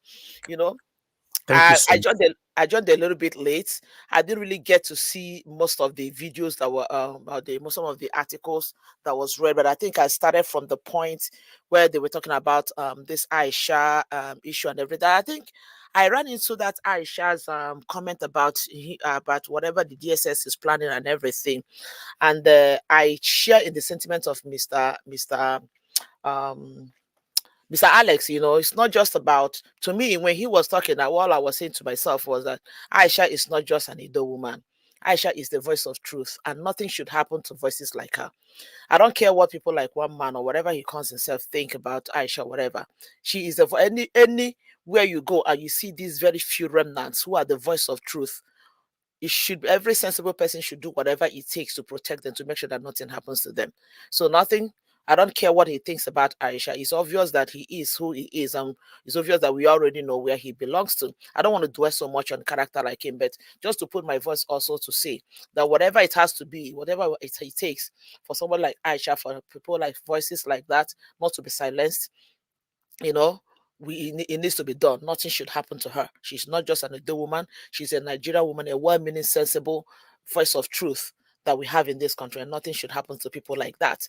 That is just my point. So, and then having said that, I'm just going to talk generally on a lot of things that, like I said, I didn't get to see most of the videos that were played today, and then but looking at the headline, I mean, just concentrate on that. It kind of so when I hear people like I'm not dwelling on this, but I just want to use him. That's a kind of bad man and a lot of other people, because most times I go to X a lot, I see the way the people talk, and so the one thing that comes to my mind, and one question I always ask myself is, sometimes I have the opportunity to maybe respond to people or just to read and just to air my bed. All I ask is, to what end is all this defense and all these things that these people are doing in defending this criminality and this wickedness that's going on in Nigeria? Like, at what point do people really begin to say that, okay, even though I like this person, even though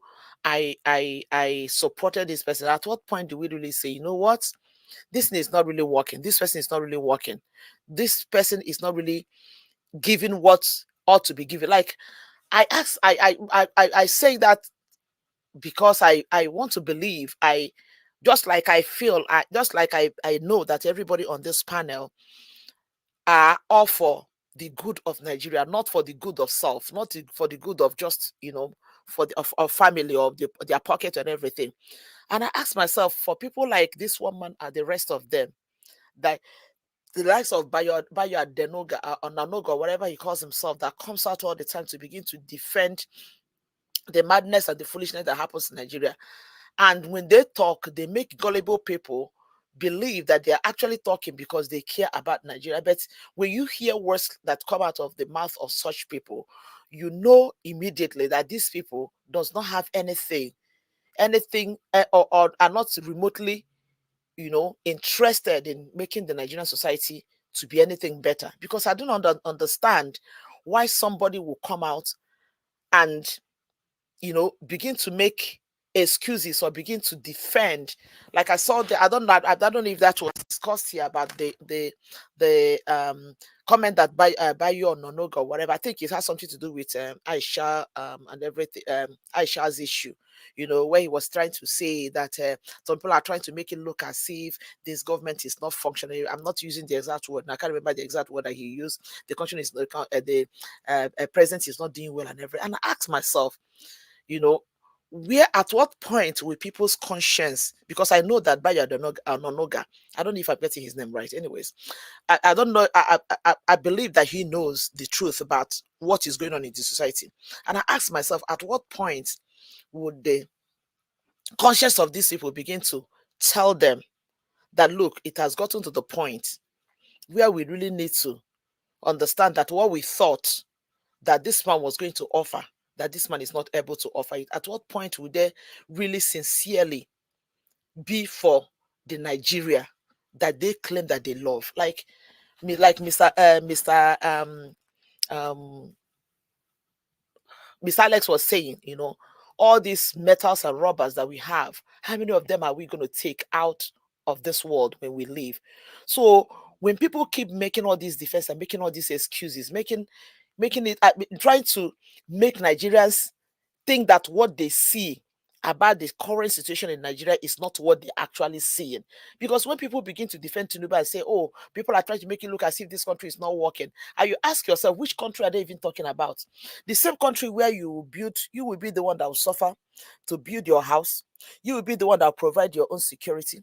You'll be the one that provides your own light. You'll be the one that provide your own water. You'll be the one that provide everything for you. And when you go to hospitals in Nigeria, you'll be the one that will literally provide everything that that will be used to take care of you in the hospital. Like, this is a country where you are just on your own. In a very layman's language, you are on your own when it comes to everything: security, social and amenities, whatever it may be. You are on your own. And these people know that this is the situation of this country. And yes, they are still coming to defend the whole thing. Like, I ask myself, at what point will these people's conscience actually rise up a little bit to begin to say, you know what? I actually supported this thing. But as it is right now, I don't think this is what, at what point? Like, I find it difficult to really understand, and I find it difficult to really understand it. I don't get it, honestly. I remember when this man was when during the election period, campaign periods and everything, that this I don't even know her situation now. I don't know where she is right now. I bet they do. I don't know the updates on her. I remember one time she came to Arise, she was ranting and making noise and boasting about how they are going to transform Nigeria overnight and everything that is going to happen. And then I remember very well that that interview that um um Rufai asked her a question about the president going outside the country to take medical treatment and everything. She said, "Oh, that Nigeria should mark her words that Tinubu will be the last president in Nigeria that will ever travel outside for medical checkup." And I asked myself, today, where is Tinubu? Where is that man, that apparition, that impostor in Asorok? Where is he today? I don't know if he's back to the country. From the last time I checked, I heard he's in France for they call it private visits. And I saw a little bit of clip of a video of him the day Nigeria played their last match. This is a man who was sitting on the chair when the goal was scored, when people were jubilating. He couldn't even wave his hands. Talk less of getting up and getting excited that his country won. I don't know how many people that saw that clip. I saw a little bit of a clip of him. They took a picture of him where they said he was celebrating Nigeria's victory. This is in faraway France. Filled in the living room, wherever he was, we are like people. And people were filled in there. Some of them look like his family members, and some of his minions, and people that surrounded him. And these are the kind of things that they presented in Nigeria. You see that at this point in time, it has become obvious that everything that was presented are all lies. It's not like as if somebody like me expected anything good to come out of Tinubu. Anyways, I said it from day one. From the time he won the primaries of his, I said it that if this man becomes the president, Nigeria is in for it. But then, is it not becoming obvious right now to some people who are supporting this man, who supported the likes of Bayo Adenoga and the rest of them, that this man is not actually who they think he is? I say, maybe what I'm asking for, maybe what I'm saying might look like a tall order for them to make that turn around. But I ask myself, at what point does somebody's conscience actually begin to prick them, to begin to tell them that this thing is not actually working? And then that brings me to the issue. I think I heard a little bit of that about the where they were saying something about the protest that was going on in Niger. And I think there's one in Kano also. People are protesting about the high cost of living. And these people are trying to claim that it is the opposition. Mr. Evie said, yes, I think I heard you a little bit mention that, and saying, why would anybody even think that it is the opposition? I'm telling you that when you meet most of these people who are complaining, who are protesting today, if you are opportuned to meet some of them and ask them, you will realize that majority of them may have supported APC. Majority of them may have supported APC. So for anybody to even begin to even think, think of it, insinuate it, and worst of all, make comment about it, saying that it is the opposition that is instigating that protest, that person is nothing but evil. Like, I will use Mr. Ivy's word, satanic.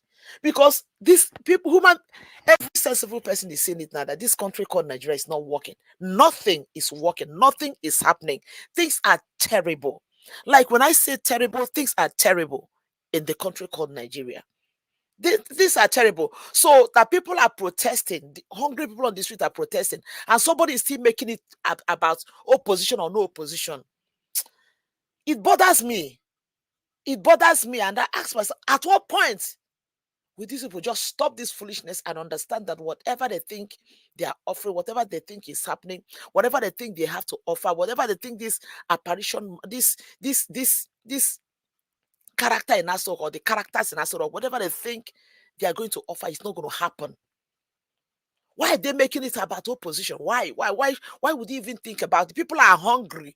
These people are angry. These people are taken to the street. People are beginning to understand that, look, what we thought is happening for us, and some people are still there trying to defend, make it look at, and someone like one man or whatever he calls himself will tell you, oh, those people are just making noise. They're just saying things that don't, maybe he will say that whatever they're saying, it's not making any sense at this point. It's like we have heard it. It's like just like the comment he made about P2B, whatever P2B said, it's just like trying to say what P2B said is not new. Okay, if it's not new, then what is being done about it? It's just like when that was what really aggravated me when this man was talking, because it's like somebody trying to come to Niger Watch and say, okay, you guys are always talking about the bad situation in Nigeria. It's not new, so why are you perceiving talking about it? Is you plus not saying anything new? That is just the way me I understand the whole thing. Exactly. That is exactly what he's trying to say. Okay, whatever P2B said, okay, it's not new. I mean, we all know it. Okay, yes, we know it. We may sound like a broken record, but we need people to keep hearing it, because this thing is wrong. It's not working. It's not happening. Why in the world would you make it look as, oh, P2B is just talking? After all, whatever he's saying is not making sense. It's not new. We know that. Okay, that was why I asked him the question, but do you really believe there's a corruption in Nigeria? Do you really believe that there's criminality in Nigeria? If you do believe, then what makes you... So what are you trying to say? So people should stop talking about it because we already know it's happening. So why are you talking about it? What are you so you when I said to Mr. Evis, close your channel. Whatever you are saying, we already know. It's happening. Okay, we know. So then what are you doing about it? What is God? What is the solution? What is happening? What is how do we go from here? How did we get here? How do we go from here? It's not just enough for you to say, oh, Peter B just making noise. Aisha is irrelevant. Aisha is checking clouds. That is insulting to a woman like Aisha who puts her life on the line to do what I saw what this... It was even during answer that I knew who this Aisha. I never knew who she was. It was during answers. I keep asking myself, who is this lady? Who is this woman that is always at the forefront, with the energy and everything that she was putting in during answers? That was when I started seeing her on social media and TV and everything. I don't know who she was. To risk her life. This is a married woman who has children. To risk her life and leave everything she has, and somebody's coming to tell me that she's irrelevant, that DSS cannot waste their time on people like... Who is that one man to move? What does that human being like, people like that contribute to the country? Who is he to come out and say that Aisha is irrelevant? If Aisha is irrelevant, then why are they talking about her? Why are they scared each time she comes out to say something? Why are they scared? Why does people like her go to Arise to conduct? How many times have the one man or whatever he calls himself, how many times have I seen him in Arise or channels being interviewed? Aisha is a very strong force in Nigeria. It shows that the Nigerian society is what it is. If not, the likes of her is the likes of people that should be getting a Nobel Prize for peace and everything. Because this woman she's the kind of person people I look at. I say this is the kind of person I would like to align with. And somebody is coming on national air to tell us that she's irrelevant, that DSS will not waste their time on people like her. Are you kidding me? Then why are you scared this time she opens her mouth to say anything? It's so unfortunate that we still have this. I don't know who that person is. I don't know how he is connected to the so-called government of the day. I don't know how much he's getting, but that man is nothing but pure evil, and the likes of him. He is pure evil. And people like him, they are pure evil. That up until today, I was telling somebody one day at my job, I said, if at this point in time, no Nigerian, if you see a Nigerian who will tell you that they are not angry and bittered, they are not pissed off by the country called Nigeria, that person is nothing but an evil person. Because at this point, you should be angry, you should be angered, you should be vexed in your spirit. Because what is happening in that country is terrible. I don't know how else to put it. Anyway, I don't want to go beyond that. Thank you so much, Mr. Elvis. Thank you. Let me stop here. Thank you. Thank you very much, Madam Nena. I have to give you that long time to talk to us because it's been a while and your submission was aligning as well. Thank you very much for that wonderful submission, and thanks for the encouragement as well.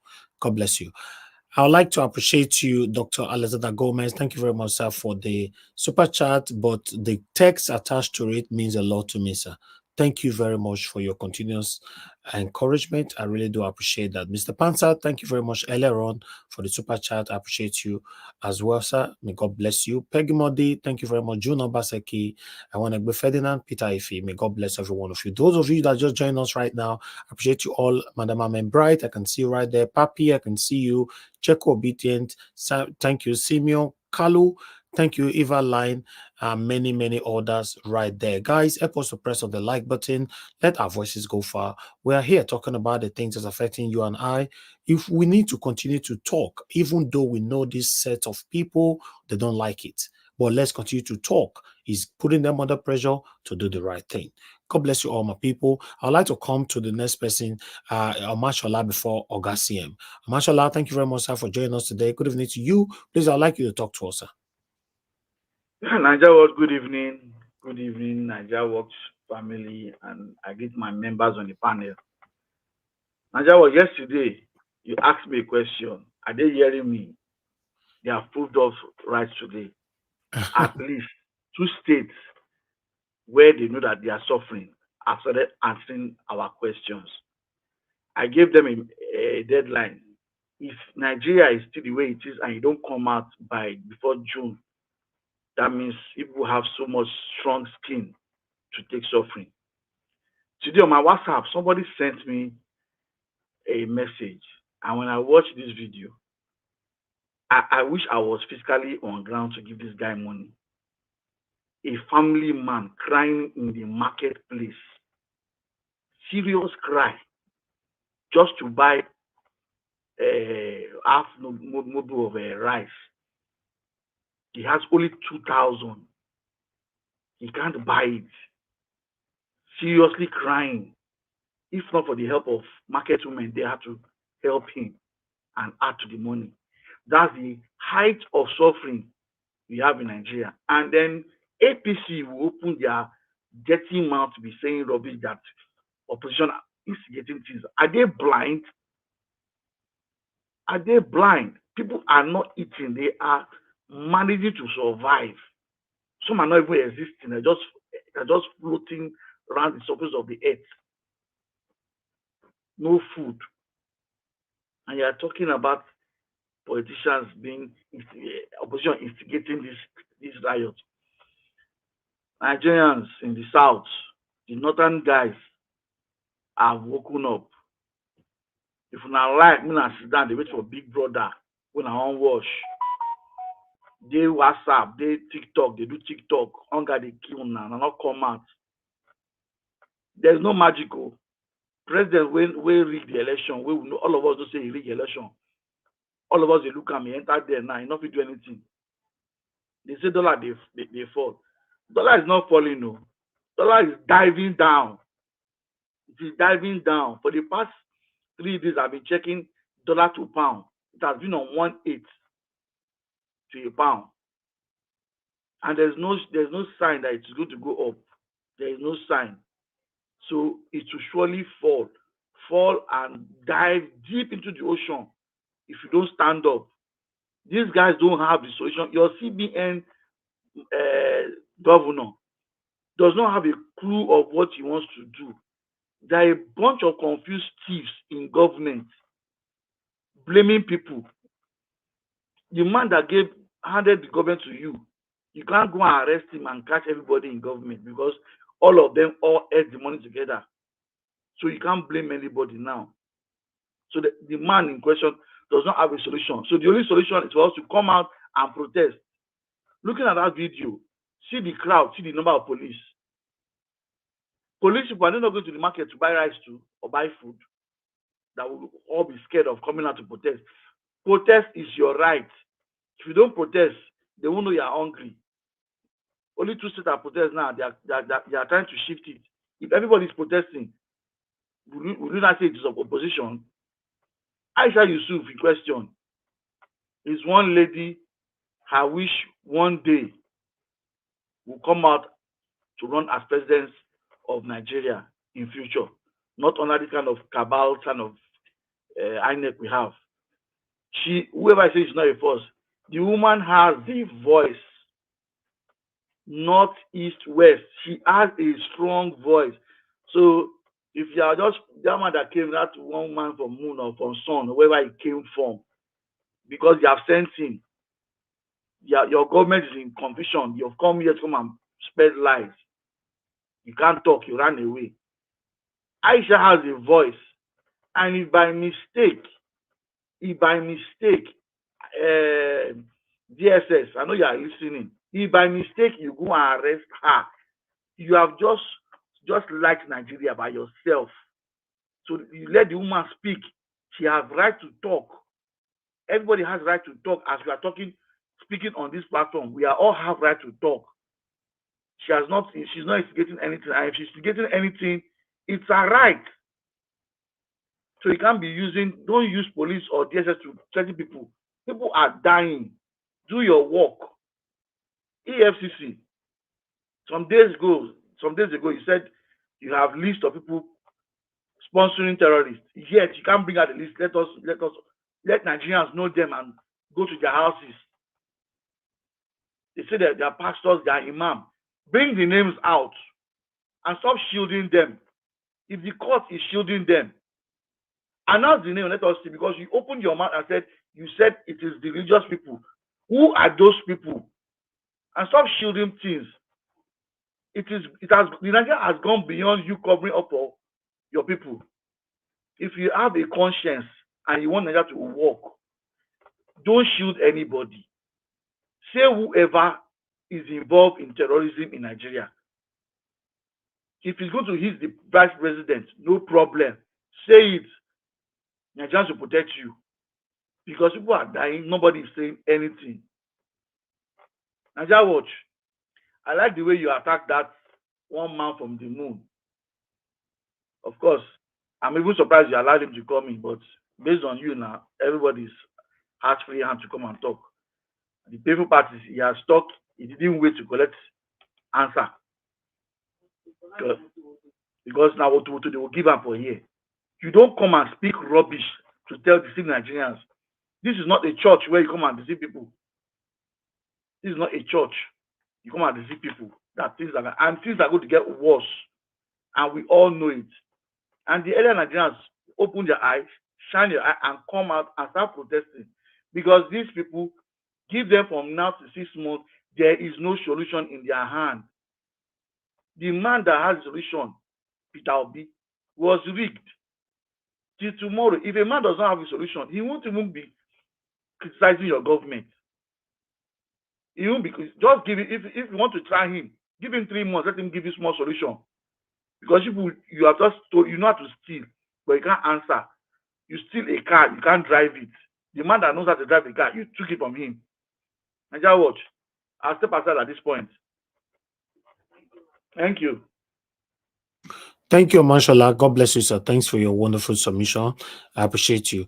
Mr. Jonathan, I can see you are still struggling with your network. We are waiting for you to come back once you sort that out. Thank you very much, everybody right there. I appreciate you all. Augustine, please talk to us. Good evening to you.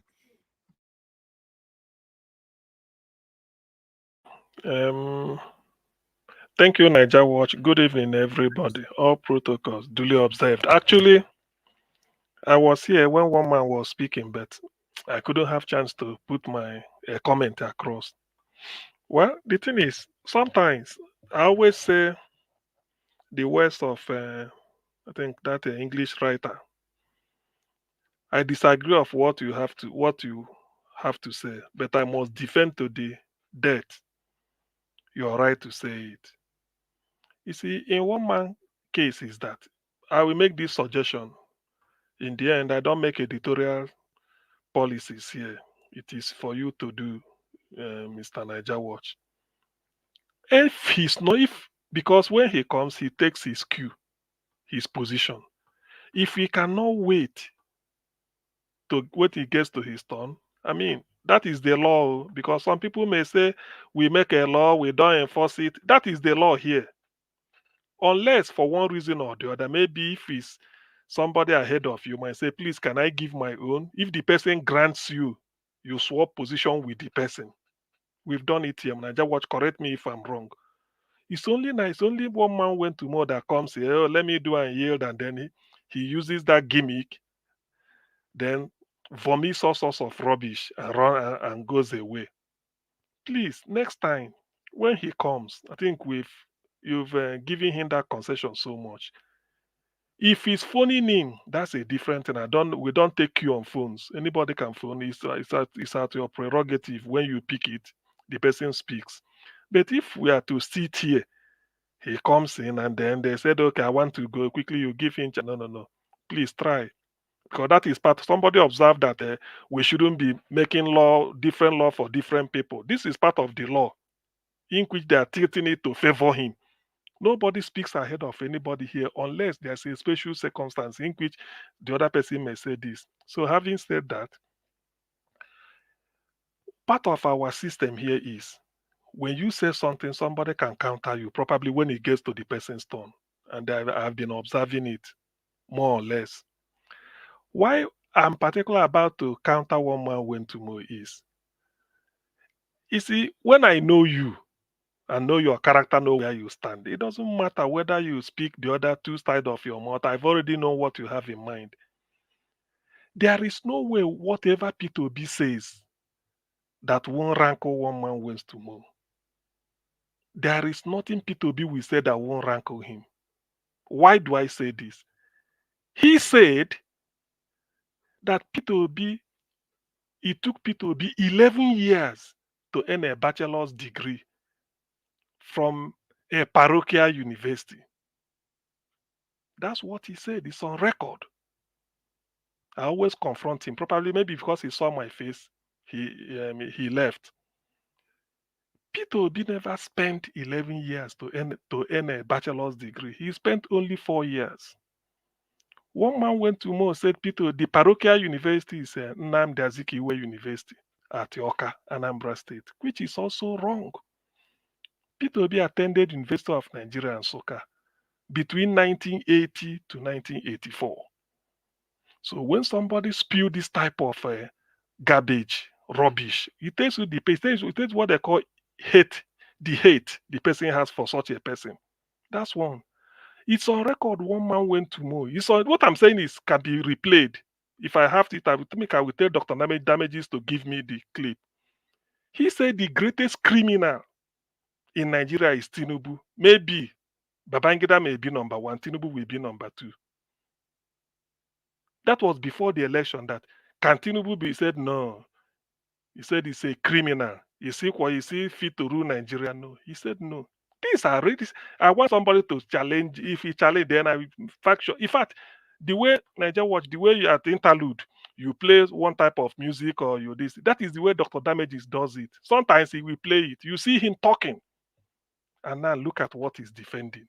These are people that are these are. I'm not. You see, because sometimes you see, tell me if I've known you from your this, you can't change because I've known. So can you tell me whatever? Even if P2B says tomorrow is 8 o'clock in the morning and it is true, he will still dispute it.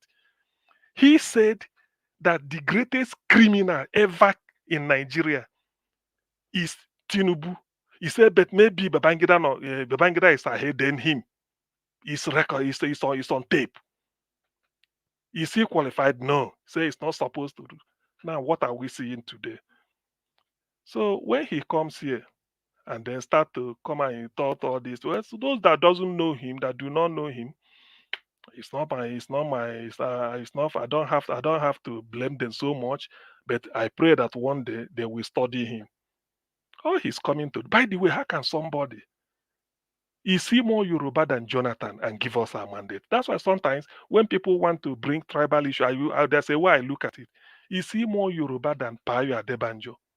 If it's to defend Yoruba interest. But these are people that somehow, I don't know why they are defending a criminal like that, like Tinubu.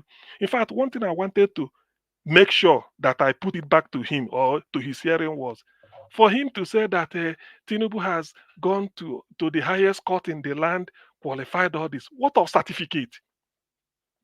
It is not INEC in Nigeria or Supreme Court that we say whether a certificate issued by Chicago State University is forged. The only authority in the world that can say that the certificate from Chicago State University is genuine or not is Chicago State University. I once said it here that if I'm Atiku, I'm close to Atiku, I will tell him, Atiku, just quit politics. Not because you are sick or because you don't want to continue, but you don't know why God created you. It might not be to be vice president. It might not be because you have money, establish American university in Nigeria and all those things. Probably God created you just to go and expose what you went to do in Chicago is a sacred mission. I remember in 1979 when Anwar Sadat, because of the sanction what they are facing from Israel and through America, Anwar Sadat went to Egypt. Anwar Sadat of Egypt went to Israel to go and make peace with Menachem Begin, Israeli Prime Minister. The world called it the sacred mission. He pleaded that Egypt will now recognize the right of Israel to exist, and that the Sinai Peninsula they captured in that 1967 war, 6 days war, that they decimated the strongest army in the Arab world, the Egyptian army, with their strong how many thousands troop in the Egyptian Air Force, Jordan, Syria, and Egypt, crushed them, seized the Sinai Peninsula, Golan Heights, West Bank, East Jerusalem. Sadat went there to say, look, Israel, we recognize your right to exist. We make peace with you and they still. That was what cost Sadat his life in 1981, I think in June, when they were having sort of a state what is it called, a state function. People has to come and buy him direct from Egyptian army. So it was a sacred mission that Atiku went to. Staked every claim and went there, and the Chicago under deposition. You know what law means in America? Under oath, deposition, they said it is not from them. That's forgery. That is forgery. So because of that, if I'm Atiku, I think I suggested it somewhere, Atiku should write my journey through politics. Not his biography, just my journey, all his political journey, what he did. Then you have to give that one a special chapter. The ticket he used, he may photocopy it, everything pertaining to that US, whatever he did, write it and then keep it for history. Just expose Tinubu. And then somebody will still come and then be telling me that I will be defending such a person. I know what one man stood for. I know. And then he come here and say there's nothing like that. How can you say it and then go away? You can't say it unless I'm not there. We counter you. That's what. Then the question should have been, why did Atiku go to Chicago and what did he achieve? Let him tell lies. What the world saw, Niger Watch. It was almost at the time of your birthday, October 3rd or 4th. You remember? It was around that time. That was when Atiku went and then exposed him. So that alone, one man should not come here and tell us nonsense. He has the right to say it, but when he finished, he have to wait for the backlash. So I don't know why he ran away. Even at that, because of saying I didn't see people descend on him, Madam Norma wanted to ask a question. He said a question that he couldn't even allow her to finish. When person is asking you, could say, don't worry, hold on, there I'm coming. He lashed on it. Niger Watch, you go and replay it. You were telling him, woman, wait, you are, and even you, they were talking on top of you, on top of your voice. So if we who should come to equity must come with clean hands. What I'm saying can be replayed. Later we go and listen to it when it started. Even if he doesn't want to listen to any member of the panel, when Niger Watch was saying, woman, hold on, he refused. He was talking back to you. Go and I listened to it. I didn't say anything. So whatever we say here is always recorded. You can go back and listen and then see who is saying the truth or not. I'm not making things up because they are here recorded for prosperity. So having said that, what Aisha is fighting for, Aisha is like the voice of the voiceless.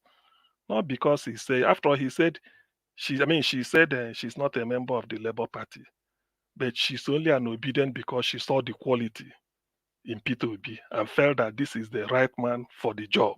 Niger Watch, just like you said, you are not a member of the Labour Party, but you're a follower of Peter Obi principle because of the quality you saw in him. That is just what Aisha is. That is just her principle. Now, what is Aisha saying? Tinubu is an illegitimate president who rigged the election. Did Tinubu not rig the election? I could have been. This is what we say here every time. Presented fake certificate. Is the certificate he presented not fake? According to electoral law, he said if any document you present to INEC, if it finds to be fake, FAKE, you should be disqualified. Atiku took the certificate Tinubu presented to Chicago, and Chicago said it is not from them. What else? What is fake then? Are you teaching us English language? Definitely not me. Now, Peter Obi said fighting corruption, criminality, vital for Nigeria's economic growth. Is that not what we say here? Or is it because it's Peter Obi? This could have been said by anybody. That's what we say here. Fighting corruption. Is that not corruption we've been talking since? Criminality, yes. Yesterday, Niger Watch, think you listed it here yesterday. Let me remember. Terrorism. Insurgency. You said the steps to fear in Nigeria. Insurgency. Is that not criminality? Terrorism. Is that not criminality? Kidnapping. Is that not criminality? Banditry. Is that not criminality? Then you said criminality itself. So what is difference? It's like this is maybe somebody might even say Peter B is quoting what you said your headline yesterday. So I do not see anything in it. It's just that some people, when you listen to them, you will be compelled. Even if you don't want to have an outburst, you will be compelled to have an outburst. I was with somebody today. I learned a new headline. The new headline is you can rig yourself into power, but you can't rig yourself out of poverty. Somebody said it, and I concur with the person. So what we do here is only to interpret, sort of give a different perspective to some news items that people must have seen. We don't create headlines here, so to speak, because Niger Watch end up either playing a rise news, or maybe is it Prime People, or what's it called, this newspaper, or Sahara Reporters, or any newspaper at all. You show it, you read some article. You didn't create it, but when we read through it, we'll be able to see it in different perspectives. We cannot have opportunity of going to Arise to say something. But here, which is free, when you come on here, you say it the way you understand it. Now, in trying to say it the way you understand it, you must have misrepresented some facts. Somebody will then counter you and tell you, look, I don't think it is like that. Insofar as the person is willing to provide maybe an evidence, which sometimes Niger Watch we play here. So what we do here, you are not we all what we are doing is this is even more of doing the job. Call it the opposition or Nigerians should have been doing. That's what we do here. We encourage pluralism of opinion insofar as you are not doing it with intent to go and concoct anything. Well, I hate it because when you say it, if I'm not sure, then we have to shut it down. There are people, I remember somebody phoned sometime. There was a time somebody phoned and was saying, we in the South, we don't know how to play politics. Look at the North, you always play it this way, this way. Those are making suggestions. I countered by saying, convince me that the way the North is playing it is helping them before I can drop the dirty water I'm holding to go and take and look for your clean water. So that is the type of thing. And I don't think the person has phoned again. I'm surprised because I was waiting. So that is the essence of why we gather here. I don't really feel that we are not, I'm not, particularly one man, when he comes here, he has it. And please, Niger Watch, in trying to bring this to a close. Anytime he comes, don't bend the rule again. If he cannot take his turn, let him not show up. Let him go somewhere and phone. Then you take it during the time the window you open for taking phone calls. You can't come here and jump over everybody and then say something and then start to later you not as if he's not playing a victim that is being a mobbing. Nothing like that. Nothing. As far as I'm saying nothing, because today's when I witnessed it, even you, he disrespected you when you are even calling him to the other race. You should have kept quiet so that because you want to clear the ground for him. But if he was even talking on top of his voice, only for him to just say he want to go. Forget about discrediting P2B and so what? When you say P2B is like this of somebody, Aisha is inconsequential or what? What did he say? In fact, if I get that a video clip, I will try so that when you play it here, these are somebody that condemned Tinubu, called him a criminal even before the election. Now, what has changed? He's now coming to tell us he's trying. People should follow and then cooperate with the government. I don't do that. I know what they discuss in their one-man show in the midnight. Sometimes they will just manufacture a lot of things. Do you know that under one-man show, let me say this, probably you may be listening, when they were demolishing Igbo houses in Lagos, I think the subsequent week, he manufactured the concocted news Yoruba houses are being demolished in Igbo land. Where are they? This was here I saw it. They were even talking. I said Yoruba houses are being demolished. Where? Don't they have address? Don't you show them? This is the type of person. Then when you go, somebody, I know, we know what he stands for. He's just a very bigoted, a very bigoted human being. We know it. So, but for me, I cannot be fooled. I cannot be fooled. Please, Niger Watch. When next he comes here, he takes his turn. If he can't take his turn, let him go. And that is what I support. Do not throw anybody Thank you. away, but let him take his turn like any other person. After I've been waiting here since, let him. If he can't take his turn, then he can go as well. Go and make a phone call and contribute through there, which you can pick anybody. But to come here and then maybe you feel that I want to say something and leave here and leave and go. No, we don't want that anymore. You don't. That system cannot work. Then when you finish, you now start to test people, start to dress facts as if they are fiction. How can somebody say that Tinubu did not forge certificate? When Dele Momodu was giving a podcast about it, what was Dele saying? If Atiku hadn't gone to Chicago, people would have been saying is this. But he went there, there was a deposition. Do you know what it means to get a university authority to come and under oath between Atiku's lawyer and the Tinubu's lawyer he called? Make a deposition that this thing he say it's not from us, it did not originate from us. What else do you want them to say?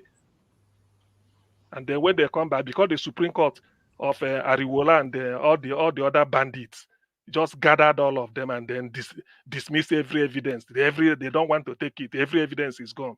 And then people will tell me that if the Supreme Court tell me that this blue pen is black, then I should go home because Supreme Court has spoken.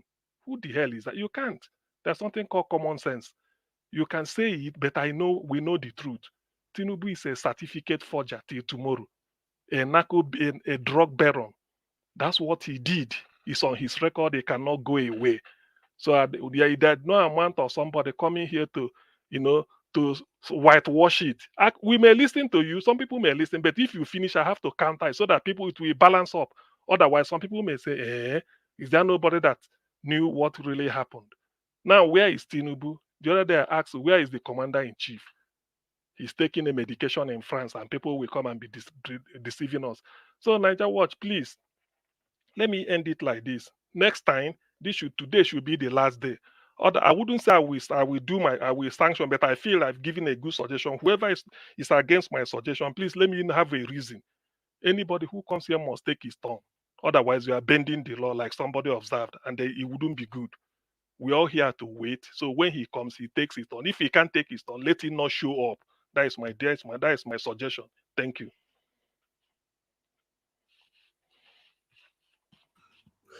Oga CM, thank you very much for your wonderful submission, sir. I appreciate you. All right, that's not a problem. Like I said before, anybody that want to come to this panel, I don't have any problem with it, but you're going to wait until it gets to your turn. Because sometimes when we try to be nice, to prioritize some people, to speak over other people that is be patiently waiting, then it now looks like we don't know what we're doing. So if you come here again, if you have 200 people ahead of you, you will have to wait. Thank you. Thank you very much, everybody, right there. I appreciate every one of you. Let me call on Oga Consign. Oga Consign, please, I'd like you to talk to us, sir. Good evening to you. Good evening, my brother. Thank you, sir. Please speak louder. Talk to us. Hope your family is doing good. Yes, sir, we are good, sir. Thank you. Good evening, the panelists and the fans and everybody. You see, what I want to say today is this. If you don't know where you are going, where you're coming from, you can't know where you're going. That's what I want to say today. If you don't know where you're coming from, you will not know where you're going. And this problem we have in Nigeria has been repeating itself. I want to give an example. The time they want to make the Senate president, Ajus Akano and Ababio, they wanted one of them to be Senate president. At the end of the day, in as much as Ajus Akano was not all that too bad as they were saying, because Ojuzo Kano, when he was I think he grew up in Borno State. That's where he established. Even the time there was at early 80s, the time they used to make what they call it again. He used to donate money to the government, to Borno government, even to Nigeria government. But I think he has more better resume than Akpabio, because I don't know where Akpabio coming from. Whether he was a teacher or what, I don't know. But that man has money, has made money before that man. But because when he become Abia state governor, he eat their money. He become a criminal. And during this time, when they want to make him the Senate president, Igbos never supported him. Igbos were against even him being the Senate president. Upon all the whole things I've been saying about being the time Igbos will have president, so on and so, Igbo didn't support him. So I will let every region be like that. It's unfortunate that a people or some people will see a criminal, somebody with many different baggages. They support such a man to come and rule the country. And that is where we are today.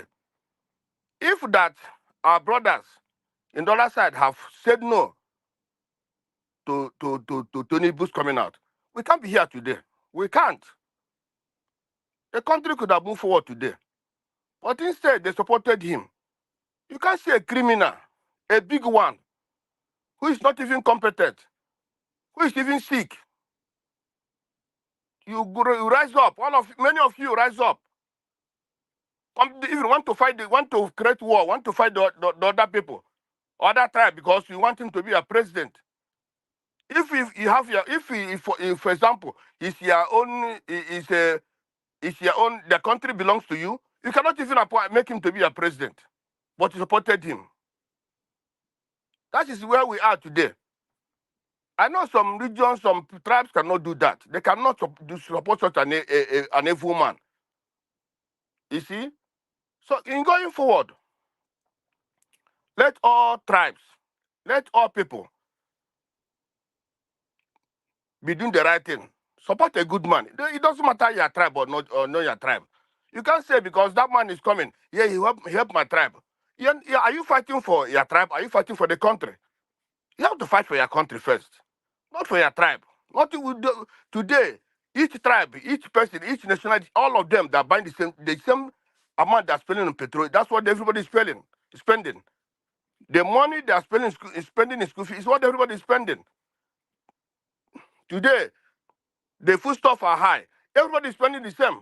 No, this is not about tribe anymore. This is not about region anymore. If that all of us, if that people have stood up and said, no, brother, you can't rule us. You can't. You can't be here today.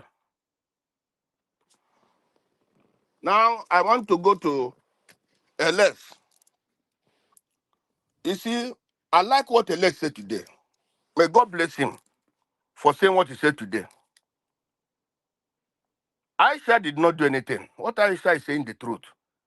And look at the way LS said today. He even shout against Nigeria today.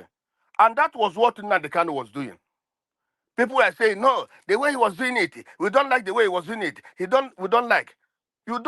For me, I would do more than what Nnamdi Kanu was doing. I will insult everybody. Even if somebody come around me, I will slap him, because if I see people doing bad against against the country, first of all, Nnamdi Kanu was against the government when they were treating the North bad. When Boko Haram, when he was in London, he spoke against that, what government was doing to some of the North and so on and so forth, before he start talking about Biafra. When he see that government is not changing, then he say, okay, it's better we go we go. Instead of being in this kind of this kind of country where the government are not doing the right thing. You see?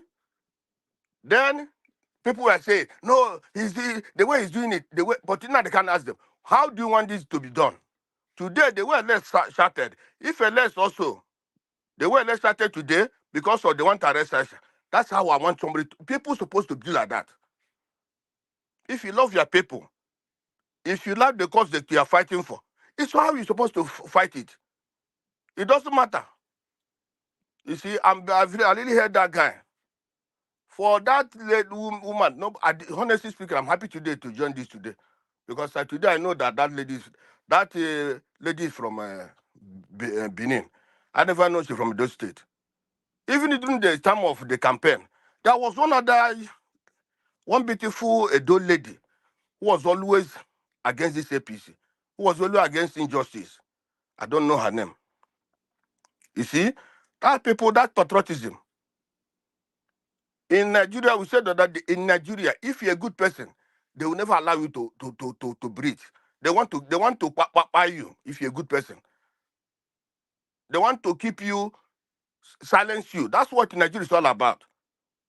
Today I saw about new post about what APC is saying that they're warning Obi, they're warning him for criticizing the government and trying to incite the people.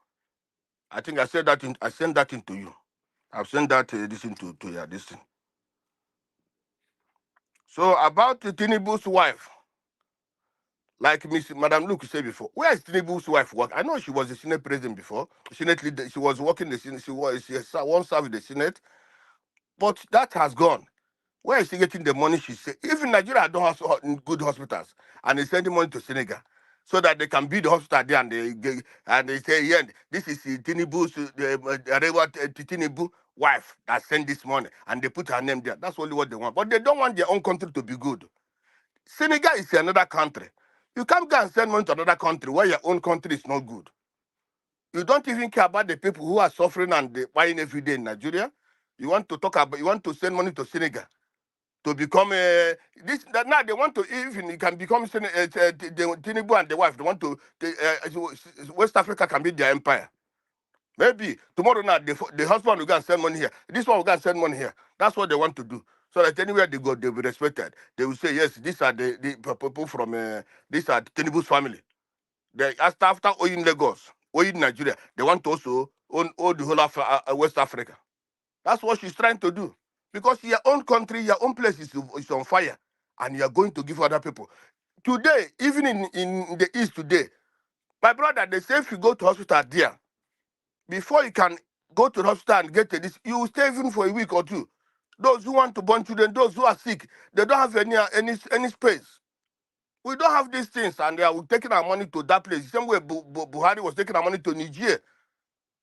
And today we are suffering. The kind of suffering in Nigeria today is too much that people have to take the small that remain to take to another country. That's nonsense. And the people of the Nigerians are just keeping quiet. All this is happening. A woman that when during the time she was in the Senate, all the whole atrocity was committed. She was even keeping quiet, and when smarter Adeyemo stand up to talk about the way Buhari was, the way that government was buying people. She said, "No, don't talk about. Don't you know this APC government?" She was telling the man not to talk because she want to navigate her way into the presidency. That was why. Nigeria is I don't know, did it? It's a problem. In this Nandekan issue, if Nigerians are really they're supposed to stand up and I so that Nandekan can be released. The other Igbo man, when we said no, it's a tribalism. But you see, the other Igbo man also in Lagos, because he said if they cannot protect them, we can call that baby. That's why the man is in jail up till now. We Igbos cannot do this to Yorubas. We can't. If an Igbo man president cannot do that, we can't do this to them. How can it was the Juku that released Awolowo from prison in Port Harcourt? It was him. So why should they subject Nnamdi to continue to be there up till now? And everywhere keep quiet. Nnamdi, what did Nnamdi do? That what did Nnamdi, who did it buy? How many people did Nnamdi kill? That is being in jail today. And this is a Southern presidency, not a Northern presidency anymore. It's a Southern presidency. And we are suffering like this. How can we be suffering in Nigeria? How can we stop even when the certain people? Okay, now if this one is continuing to be there, and another turner coming, what will happen? And we are trying today. Let there be hope. This hope we are going to have. If, for example, today, even Tinubu is no more, who is going to be the president? Shetima. And if, for example, if there's a coup, it's the same Fulani that are going to be in the helm of affairs. And if we have to wait again after 4 years or 8 years, then the presidency go to Donald. When are we when the Nigeria going to change? We don't know whether Shetima they bring out Shetima or they're going to bring out Rufai. So when is this hope going to materialize? When are we going to have a better Nigerian? It's going to be difficult to have that better Nigerian. All of us, we are praying to have that better Nigerian, but what is the chances of having that better Nigerian? Opportunity doesn't come but once. We miss this opportunity because our fellow brothers doesn't want good thing to come to Nigeria. And that is why we are today. Thank you. I heard Edo people very, very well. Honestly speaking, they tried. Thank you. Hello? Thank you. Round up, sir. Round up. Yeah, I heard Edo people very, very well. I heard people from the south, all of them. They really tried. Even some part in the Midwest, they tried to see that the middle belt, they tried to see that there's a change in Nigeria. I heard also some few Yoruba people who tried their best to see that, but majority of them decided to go otherwise. And that is why we have found ourselves today. God bless you, Donajan, and every panelist. Thank you, Oga Consigned. May God bless you, sir. I appreciate you. Everybody have given their submission. Fortunately, Mr. Jonathan could not come back. I know this network, whenever you affect on like this, now so they be, So I appreciate every one of you right there. So let's give our final submission. Let's give our final submission. So I have to go to Madam Luke. Madam Luke, thank you very much. Please give us your final submission. Let's do for 5 minutes now. Thank you. Oh, wonderful. 5 minutes. Thank you. Hey. Well, what can I say? Mr. Concerns just said something that just sweetened my mind. And this is for Mr. Niger Watch. Yesterday when we were having this this hot argument about regional blame and all that stuff, you said something that I was like, wow. You said you are not concerned about what happened before you were born. That you're more concerned about what is happening right now and what you're seeing. And I was like, wow. I said, okay, if I look at it that way, um, the reason we keep having the problems we have today, and going back to Mr. Concern, is that history keeps repeating itself. History keeps repeating itself. The things you are seeing now did not start now. They have always been happening. Everything we've had in Nigeria concerning the Nigerian elections has been all about a civilian coup. Coup, counter coup, counter coup. We're not talking about military coup. We're talking about civilian coup. When it came to Obasanjo, it was a civilian coup that was carried out that brought Yaradua in power. When Jonathan left, it was a civilian coup that brought Buhari in power. And here we are again. Obi is supposed to be the president. I'm sorry. Your Excellency, Peter Obi, is supposed to be the president. And we now have another civilian coup. So if you don't know where you're coming from, like Mr. Consent said, you will never know where you are or where you are going. Because since Obasanjo's time, I have seen this thing play over and over and over and over again. What we have in Nigeria is not elections. We are carrying out a civilian coup upon a civilian coup upon a civilian coup. And I'm not going to mention what region are experts in this. When it suits them, Nigeria is working. When it doesn't suit them, Nigeria is not working. They will head to the streets. They will find who they will gang up with. They will find who they will knock heads together. They will find who they will just scatter the whole place. And they will use violence. It happened in Lagos. The same thing is happening in River State. Is anybody paying close attention to what is happening in River State?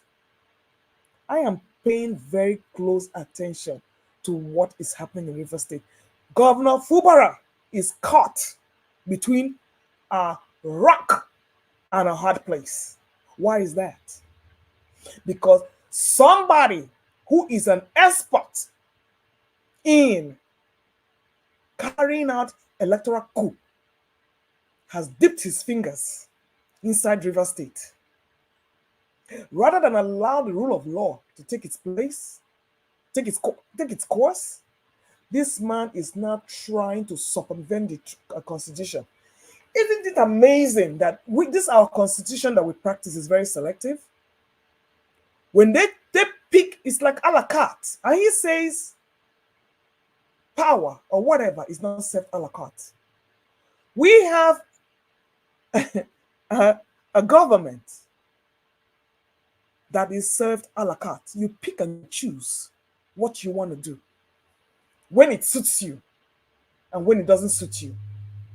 So now Fubara is chained, forced to accept those people whose seats are vacant because he cannot pass a budget right now.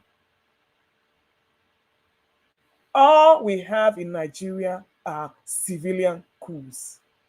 Like Mr. Concern said, if you don't study how things happened and they're happening again, you will not realize that you are in the deja vu moment. We are just replaying the scenario. Like my nemesis in the what do you call it, in the comment section, I am trying very hard to rein my emotions in check because believe me, there's one very constant irritant there in that comment section that is very, very good at lateral violence and side snippet comments. But I will let that slide. But like I said, when the power brokers of Nigeria decide to use Nigerians as their plaything and personal wallet, this is what we have: anarchy, chaos. And like I said, history is repeating itself. It has happened before and it will keep happening because we have no rule of law. And yes, power is served a la carte because our constitution is a la carte. Thank you.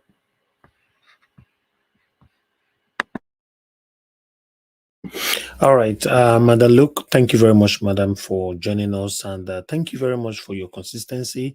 I really do appreciate you. I'm not taking it for granted. I appreciate every one of you that's consistent here with us every day, talking about the things that's affecting us, putting your voice out there. May God bless you all. Thank you very much. Together, we'll have a better Nigeria in our time. Let me move on to Madam Nena. Madam Nena, please give us your final submission. 5 minutes. Thank you, ma'am.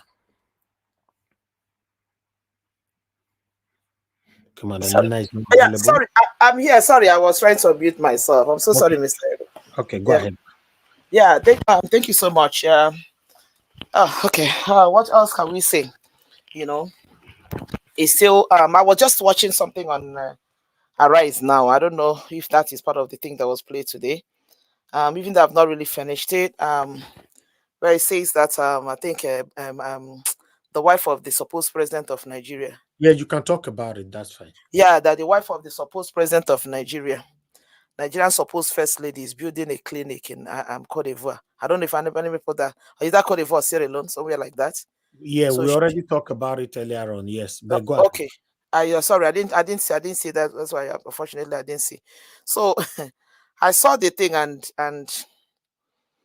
all I could do is like say to myself, you see it?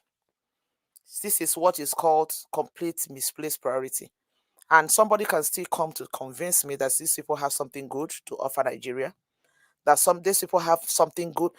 I mean, it's not out of place. Even me, for me, I've always said it and I believe it. That this man that they call the president of Nigeria, the man that is in Asoro today that calls himself the president, I believe so much strongly must be that man is not even a Nigerian. And his wife, who unfortunately is Adishek, I think the older woman is an Ishekiri woman, if I'm not mistaken. She knows that her husband is like, because I don't understand why Nigeria, a country like Nigeria, does not have good hospitals, good clinic, doesn't have anything, and all these people wants to do is to be putting their attention outside the shores of this country. What exactly is the purpose? What exactly do they want to achieve with that? To think that the wife of the supposed president of Nigeria is building a clinic, $100,000, building a clinic, whereas in Nigeria, go to government hospitals in Nigeria.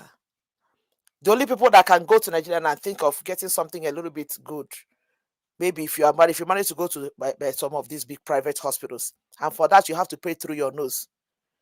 The common man in Nigeria cannot go to hospital and take care of themselves and get something.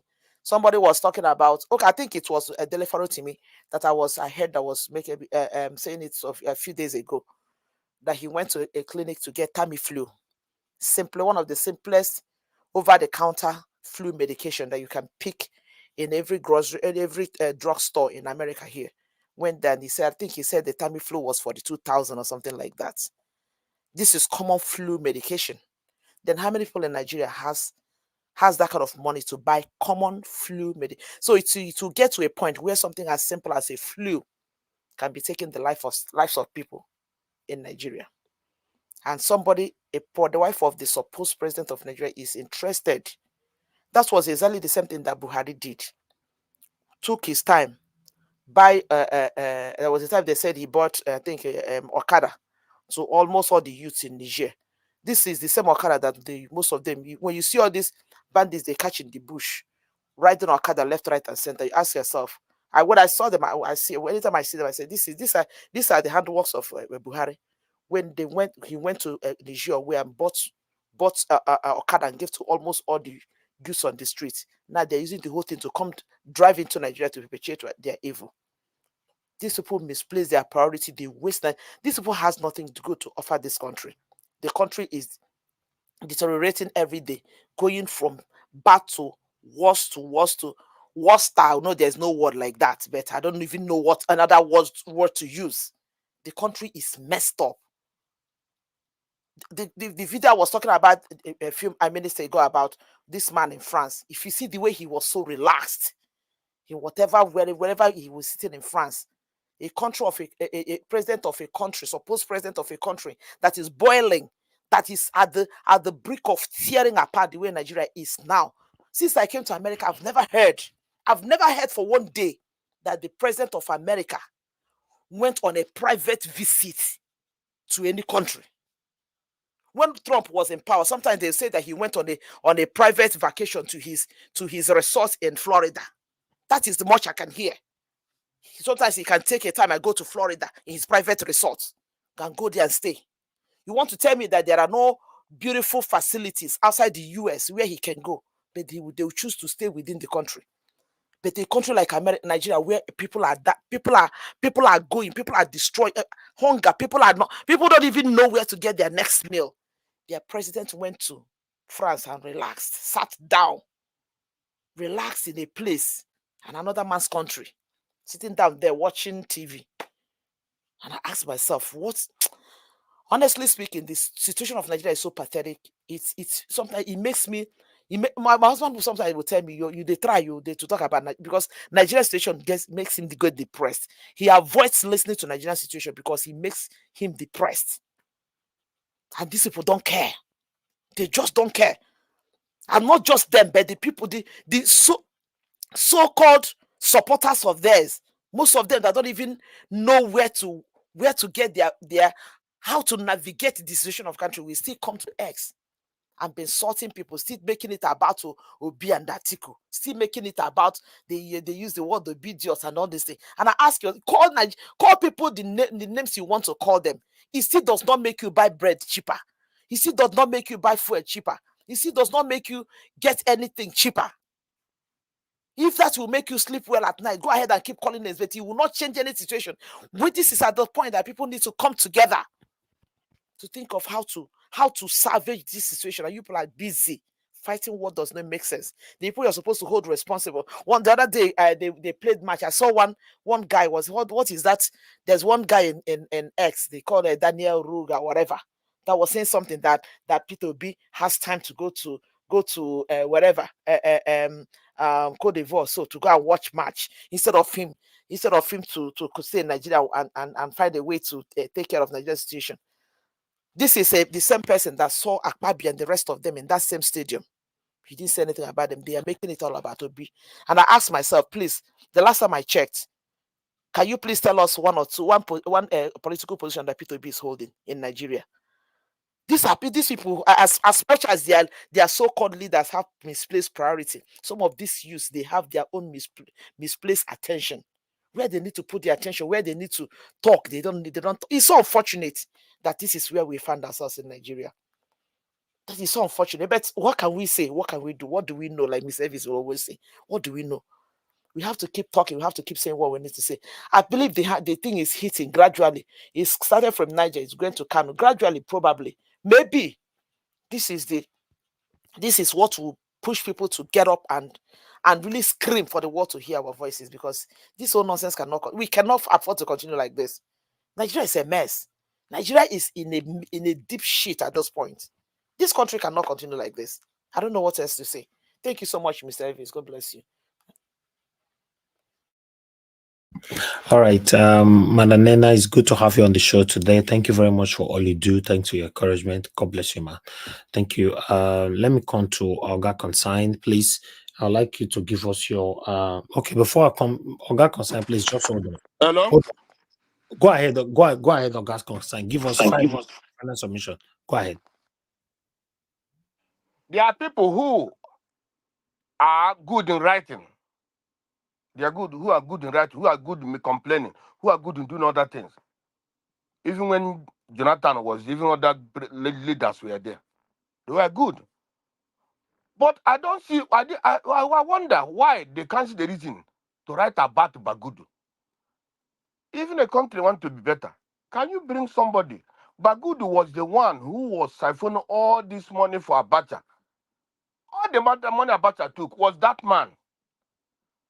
And when he was caught up, when Abacha passed away, he said he have to be giving him some percentage before he can say where all those money are. And that is the same person who is the budget minister today. And no, all these people and so on and so forth, all these judges, all these lawyers, they can't even talk. Even if they know that thing in Nigeria, they're supposed to rise up because of that, so that the man can continue to siphon money for this what do they call that, for this man they call president. Continue to siphon money for him. Hi, it's unfortunate. Many people say they want good Nigeria, want Nigeria. Like I was talking about Abi and this. If the Igbos have supported Oju Zokano then become the Senate president, do you want a good Nigeria? Do you want a real Nigerian? Do you want better Nigeria? No, it shows that we don't want better Nigeria. If we can rise up that time and support Oju Zokano, that is what makes a country. When you see bad leaders, you say no to bad leaders. I saw one thing now that our Aisha Yesufu, right? She made another video 4 hours ago. He said Arewa doesn't want Peter Obi's leadership, but they want his competence. No be juju be that. Now they are calling Peter Obi to help, but Peter Obi cannot rule, but he can advise and help the country to move forward. That is what Peter Obi or Igbo people can be there. They don't want Peter Obi to rule, but they want him to help the government to grow. Somebody you did like this, spending all that he spending his time, telling you that he will. But he said no, he can't. Because of parochial interest. You say he cannot be there. But you want him now to come and help the country. How can he come and help the country? Even if even that man has been helping, because I've been giving advice, he has been telling the government what to do, but they don't want to do what he's telling them. They want him. That's where they want him to be. That's where they want him. Even at the end of the day, government is sort of threatening to threaten him. That's the kind of government we have. That's the kind of people we have. People who can squander money, people who can throw away money, people who can do whatever they like, because the country is. Other people can. This protest, yes, I say it's the protest. These are neutral people, and they're not started. But all the same, that protest doesn't help anything, because if they want to protest, they don't know what to do. If those people want to protest, and so that the government can do the right, they know what to do. So they have not started. They're just trying to mimic people. They have not. You see. So the country is where it is because okay, today this one man went to the devil, or one man went to, I don't know where he went to, where he's coming from, or where he went to. He came here to defend. That's how they are defending. That's how how we are where we are today. Before the election, there were many. There were many. It's stubborn. Even after the election, they're still. Even if you go to all this, but the problem is that I don't like to listen to those people. When I see those people, I throw them away. Even this one from different state, what is that his name? What do that buffoon like big like what? The same thing. I don't look into those kind of people. He say, hey, hold me. If Tinubu students, who are you going to hold? You going to hold that one? As what? You see, he was taking his boys going to Abuja to dance, to threaten those who want to protest. He was there. Today, he can't take his boys again and protest in the Aso Rock. He can't. That's the country we have. When people who want to do the country right, when they come, you can see roof rats, you can see urchins coming from one way or the other, coming to disturb the peace of the country, coming to say, no, we are supporting this person. Why is that man today? Why can't he come and support again? Let him come out today and support him. See, so that is where we are. You see, if people don't know what is happening and how we are coming to this extent, we continue to go through that route, and then we cannot find our bearing. We can't, because it has been happening. It has been happening. It has been happening. The people have to learn. The people have to know one thing. The people have to know those. It's always good for you to know your enemy. It's always good for you to know those who don't want good for the country. It's always good for you to know those who hijack everything.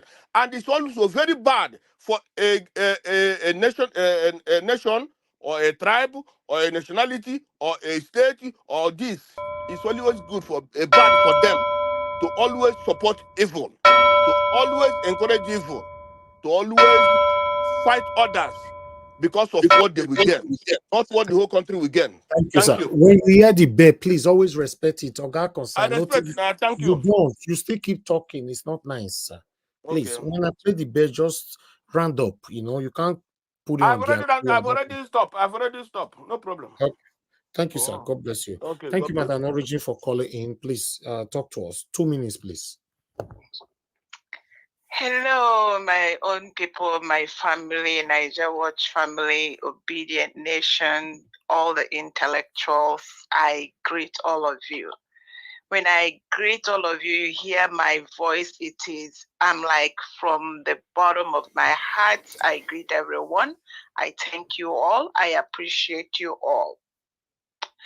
You see, we are here referencing that woman went to wherever he went to, and some of them that are working for their envelopes, the brown or green, and desperate because if they do not, they may lose their job or be homeless or all those things. They come with passion. They come with all their baggages, and some of them are just outright ignorant. Some of them are doing it for the sake of doing it because they want to. I don't know what goes into a mind of a criminal. I'm not one. But you find out that some people that are criminals, they just do the things they do, maybe just for the gain. And one of the reasons, so I know why I'm saying that, one of the reasons that made it look like people that fight for just cause, people that fight for humanity, people that like all these wonderful panelists. None of you are being paid. But there is this devotion that you are putting in to see how other people that have no voice can be helped. And when people like one man went to Mo, when he comes here, he talks with arrogance and insult. Maybe because they're giving him, let's say, for example, they're giving him, or maybe wherever he is living, they are paying for his mortgage, they are paying for everything, and he is proud, he has a good job. Some of them are paid to destroy lives. Now, you come back to people like Dr. CM, you, Mr. Niger Watch, what you are doing, it is priceless. I please beg all of you, continue to do what you're doing. Why our country is the way it is because criminals have taken over. Look at, Madam Luke, thank you so much for raising that issue about River State. Looking at River State, look at what is going on. Look at this level of wickedness that is going on. Because this man taught. Hello? Go ahead. Sorry about that. Because one man think that he can overpower the whole of River State. This is stealing from River State people, using their resources, their money, their wealth to suppress them. And the Rivers people, as many as they are, may not even overcome him because they are divided. Divided, I mean, it's like they are confused. They pay a few and all of that. Please, I'm saying this to say, you see, as we all come here, believe in your heart that this thing we are doing one day is going to help change the trajectory. Make people like Wike pay for their wickedness. Make all of these people, the Babangidas and the Atikus and the Tinubus that have decimated this country, stolen them poor, stolen the country dry. Look at Remi Tinubu taking 100 and something thousand to go and build, because it is a stolen money. The wicked does not have peace. They can't even invest that money in Nigeria because the land of Nigeria is costing them. The land of Nigeria is against them. But the people of Nigeria don't know how to fight them. We are going to figure it out. These people must pay. I trust they must pay. Thank you all for what you're doing. Please don't give up on this cause, on this thing you're doing. Don't think you're not pushing a pin. They are hearing us. Thank you. They will hear us. Thank you. Thank you very much, Madam Origin. God bless you, ma. Thank you. All right, Mr. Pansa, I saw the link, but I don't think we have any need for it. You know, we are not going to focus on him. He's irrelevant. You know, anyway, thank you very much for sharing. I appreciate every one of you right there. Oga CM, please give us your final submission. Let's round up, sir. Thank you, Niger Watch.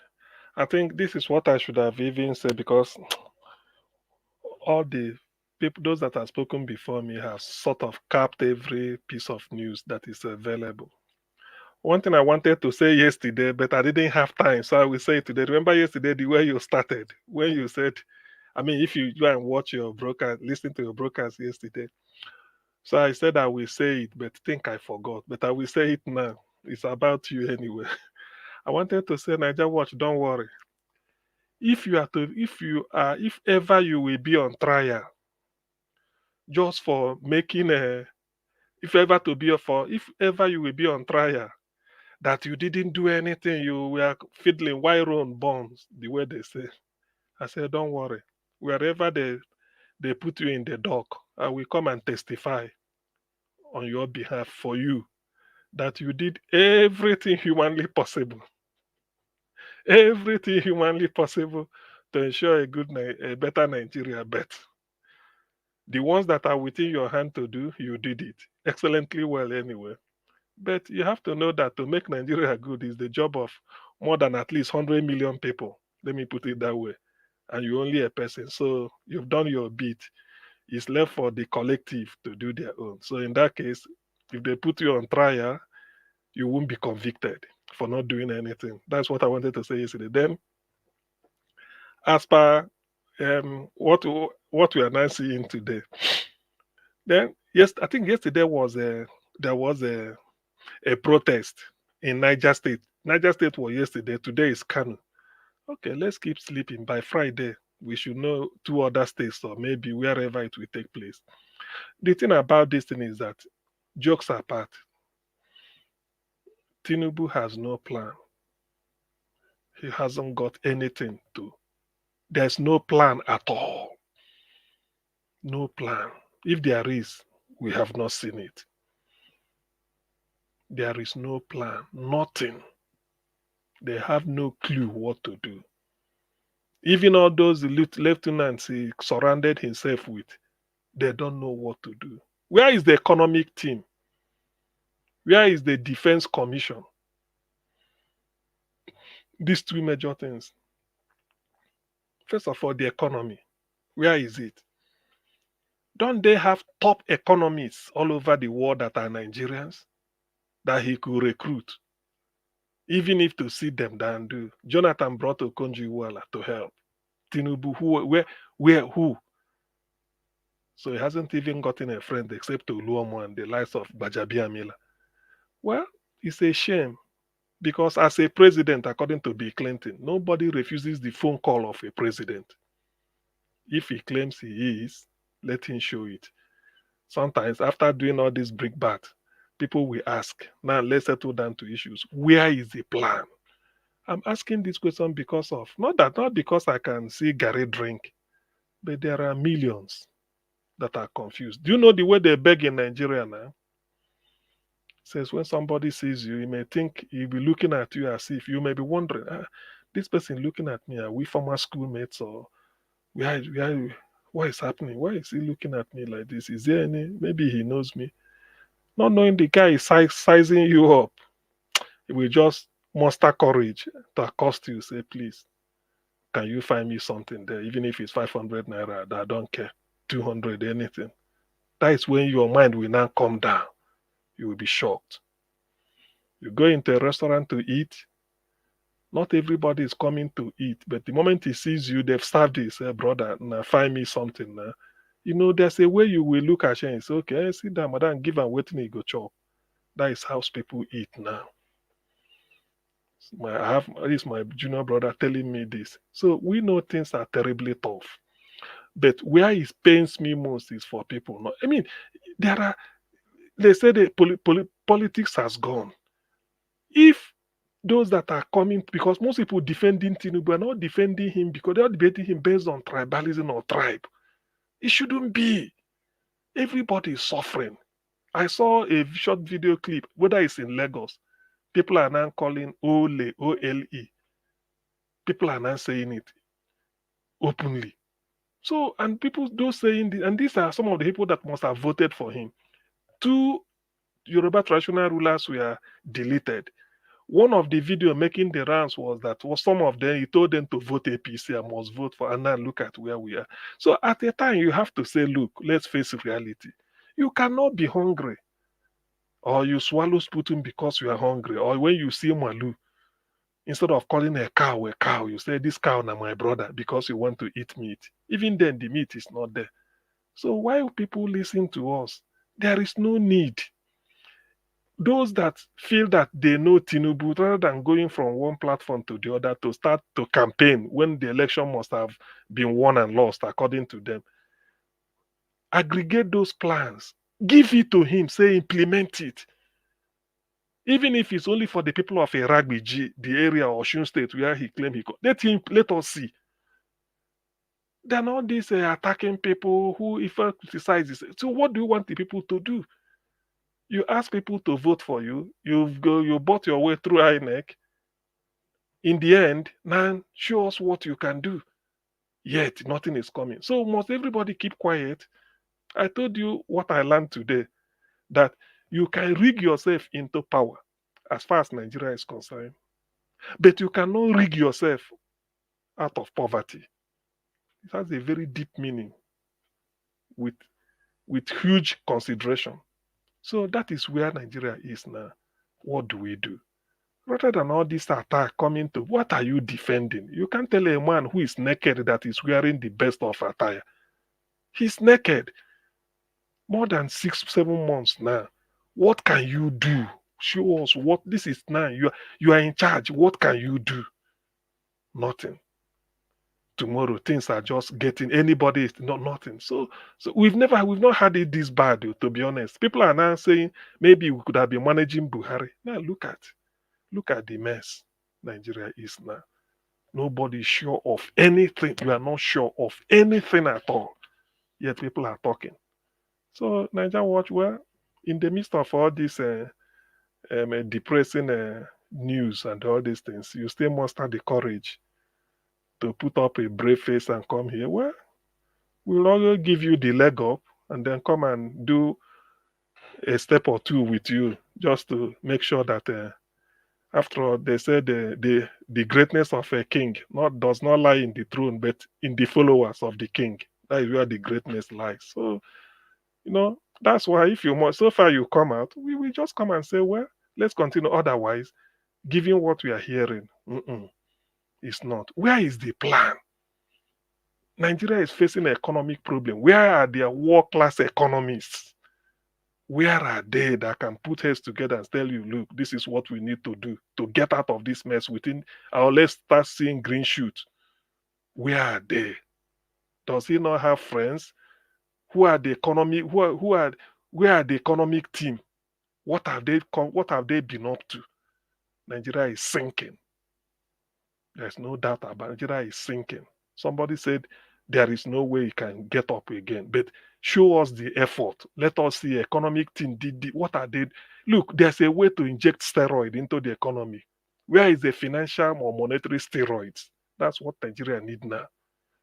Where is the monetary steroid to inject into Nigeria?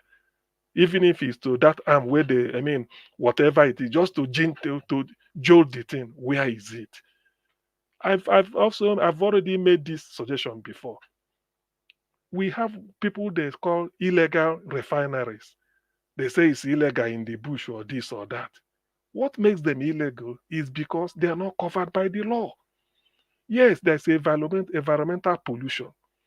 If you commission all the leading professors of chemistry, industrial chemistry, petroleum engineering in Nigerian universities, bring them about 30, 40, 50 leading ones, they know themselves.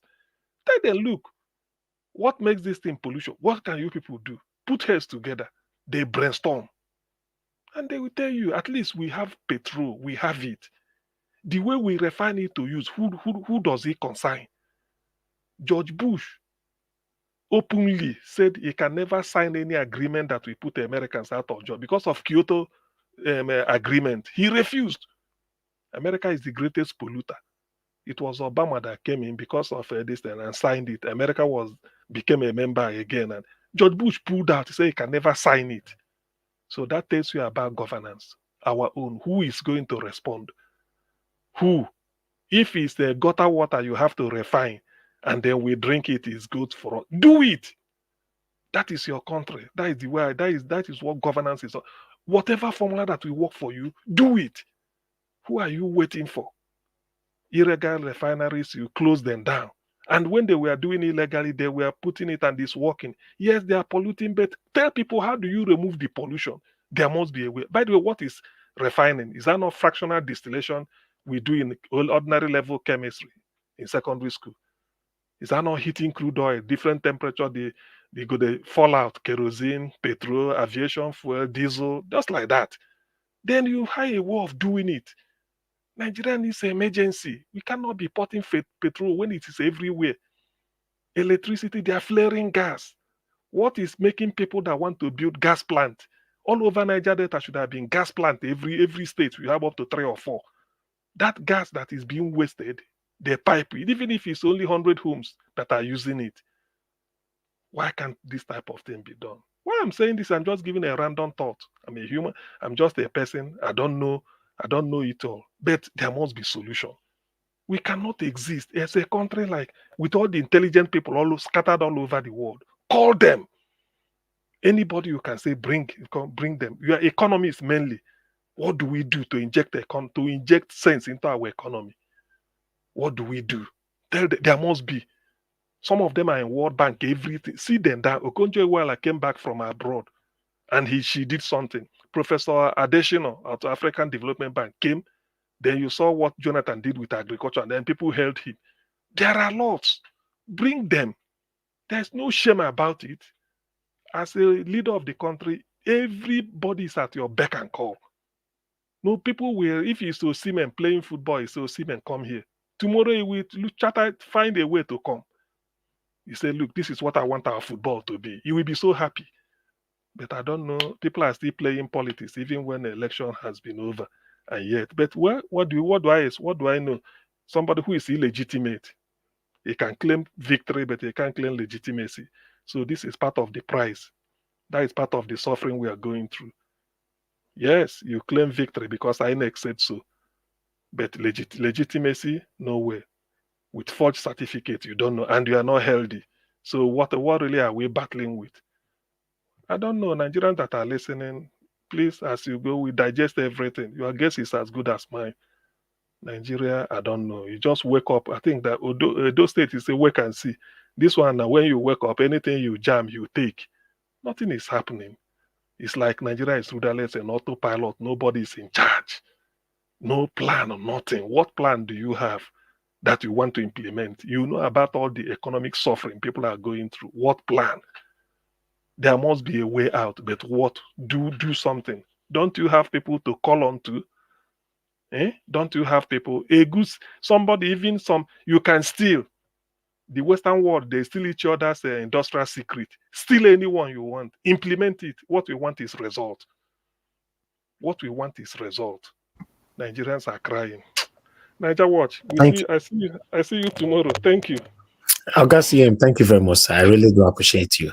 Ladies and gentlemen, we've come to the end of this broadcast. We've done our part already for today. That's 4 hours.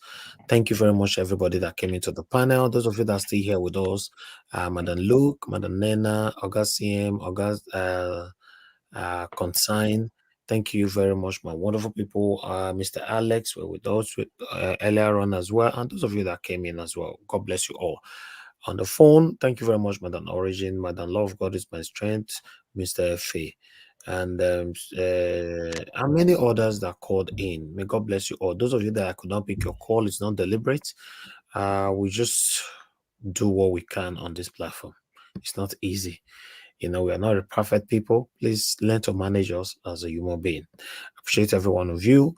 And those of you that supported us today financially, I appreciate every one of you. Starting with Mr. Peter Ife, I want to be Ferdinand, Juno Basagi, Peggy Modi, Dr. Elizabeth Gomez, and Mr. Pansat, Papi, and many others. May God bless you all, my wonderful people. I'm very, very grateful. Mr. Niger Watch. Ma. So sorry. Engineer Francis is down there, and he wanted to say something. I don't know if you saw it, that we should discuss Ruth Ogunleye. So I told him that we discussed this last week, and they have put a gag order from the military that nobody from the military should respond to this case. So Yes. I just wanted to let him know that. Thank you. Yes, they did. I read that article as well. They did. That nobody should respond to the public reactions never again. So I read that was sometimes last week, Thursday. I don't know. Yeah. Anyway, for the proof of life that we're talking about, they proved it the other day. So I don't know. Thank you very much anyway, everybody. Mother for all, Mommy Diaspora, Mommy, thank you very much for all you do. We appreciate you always for all you do, your consistency with us here every day. Thank you, God, Chris. You just coming in now. We missed your submission today, but tomorrow is another day. Thank you very much. I appreciate you all. Tony Africa, Ray Abua, Donaldson, Yare, thank you, my wonderful people. I appreciate you all. Jacko Obedient, Gina Francis, thank you all. I appreciate you all. Oga Pansat, and many others. I want to let everybody understand that tomorrow we're not going to be coming by 6 p.m. because remember, Nigeria is playing football. So a win for Nigeria is a win for every one of us, even though we know at this particular time or in the history of our country, the only thing that united us together is football. Football does not differentiate. It doesn't select who is from Urobo, who is from Ishakiri, who is from Hausa, who is from Igbo. Football, when we score, you see everybody hugging each other's, without not even asking that, Oga, before I go hug you, where you come from. So we are looking forward to the day we all will see ourselves like that. Even though we know it's going to be difficult, but let's continue to be hopeful. So because of that, tomorrow, 6 p.m. is not going to work. But 7 p.m., we're going to be out. It's just 1 hour delay because the football starts at 5 p.m. So it finishes at about 6:45, I guess. I'll be August CM. Let me 6:45. That's 90 minutes now. Yes. But no, you go put a VAR. No, all those go check VAR, go check this. It not go be Exactly. Yeah. automatic. You go add like 30 minutes extra. Because of VAR, VAR this, VAR that. So every goal now, then they check and well, and they check and well. So. All right. Okay. We'll be coming out tomorrow between 7 and 7 p.m. Just keep, if you subscribe to us, you have our notification. Obviously, you'll be notified that we're already on air. Hopefully, fingers crossed, Nigeria will win tomorrow to go to final. I can't wait because if we lose tomorrow, I'm not going to be happy at all. Because you can't walk. No, we can't. I don't think we will lose to South Africa. I feel Angola was a stronger team. So South Africa, they just have to trade with caution, but we will win. Nigeria will win. I want that to happen, sir. Because I don't want us to lose that match. That will be very, very painful. Anyway, thank you very much, my people. Now we'll go draw the curtain. Help us to press on the like button, and I'll see you guys again tomorrow. Fingers crossed by 7 or 7:30 p.m. Good night and bye for now. I know they do competition with anybody. If I offend you, forgive me. Show me love. Go there, biza. Kama bara wa lo ninu ife kan akanbi. I know they do competition with anybody. If I offend you, forgive me. Show me love. I go show you love. Kama bara wa lo ninu ife kan. But I know they do competition with anybody.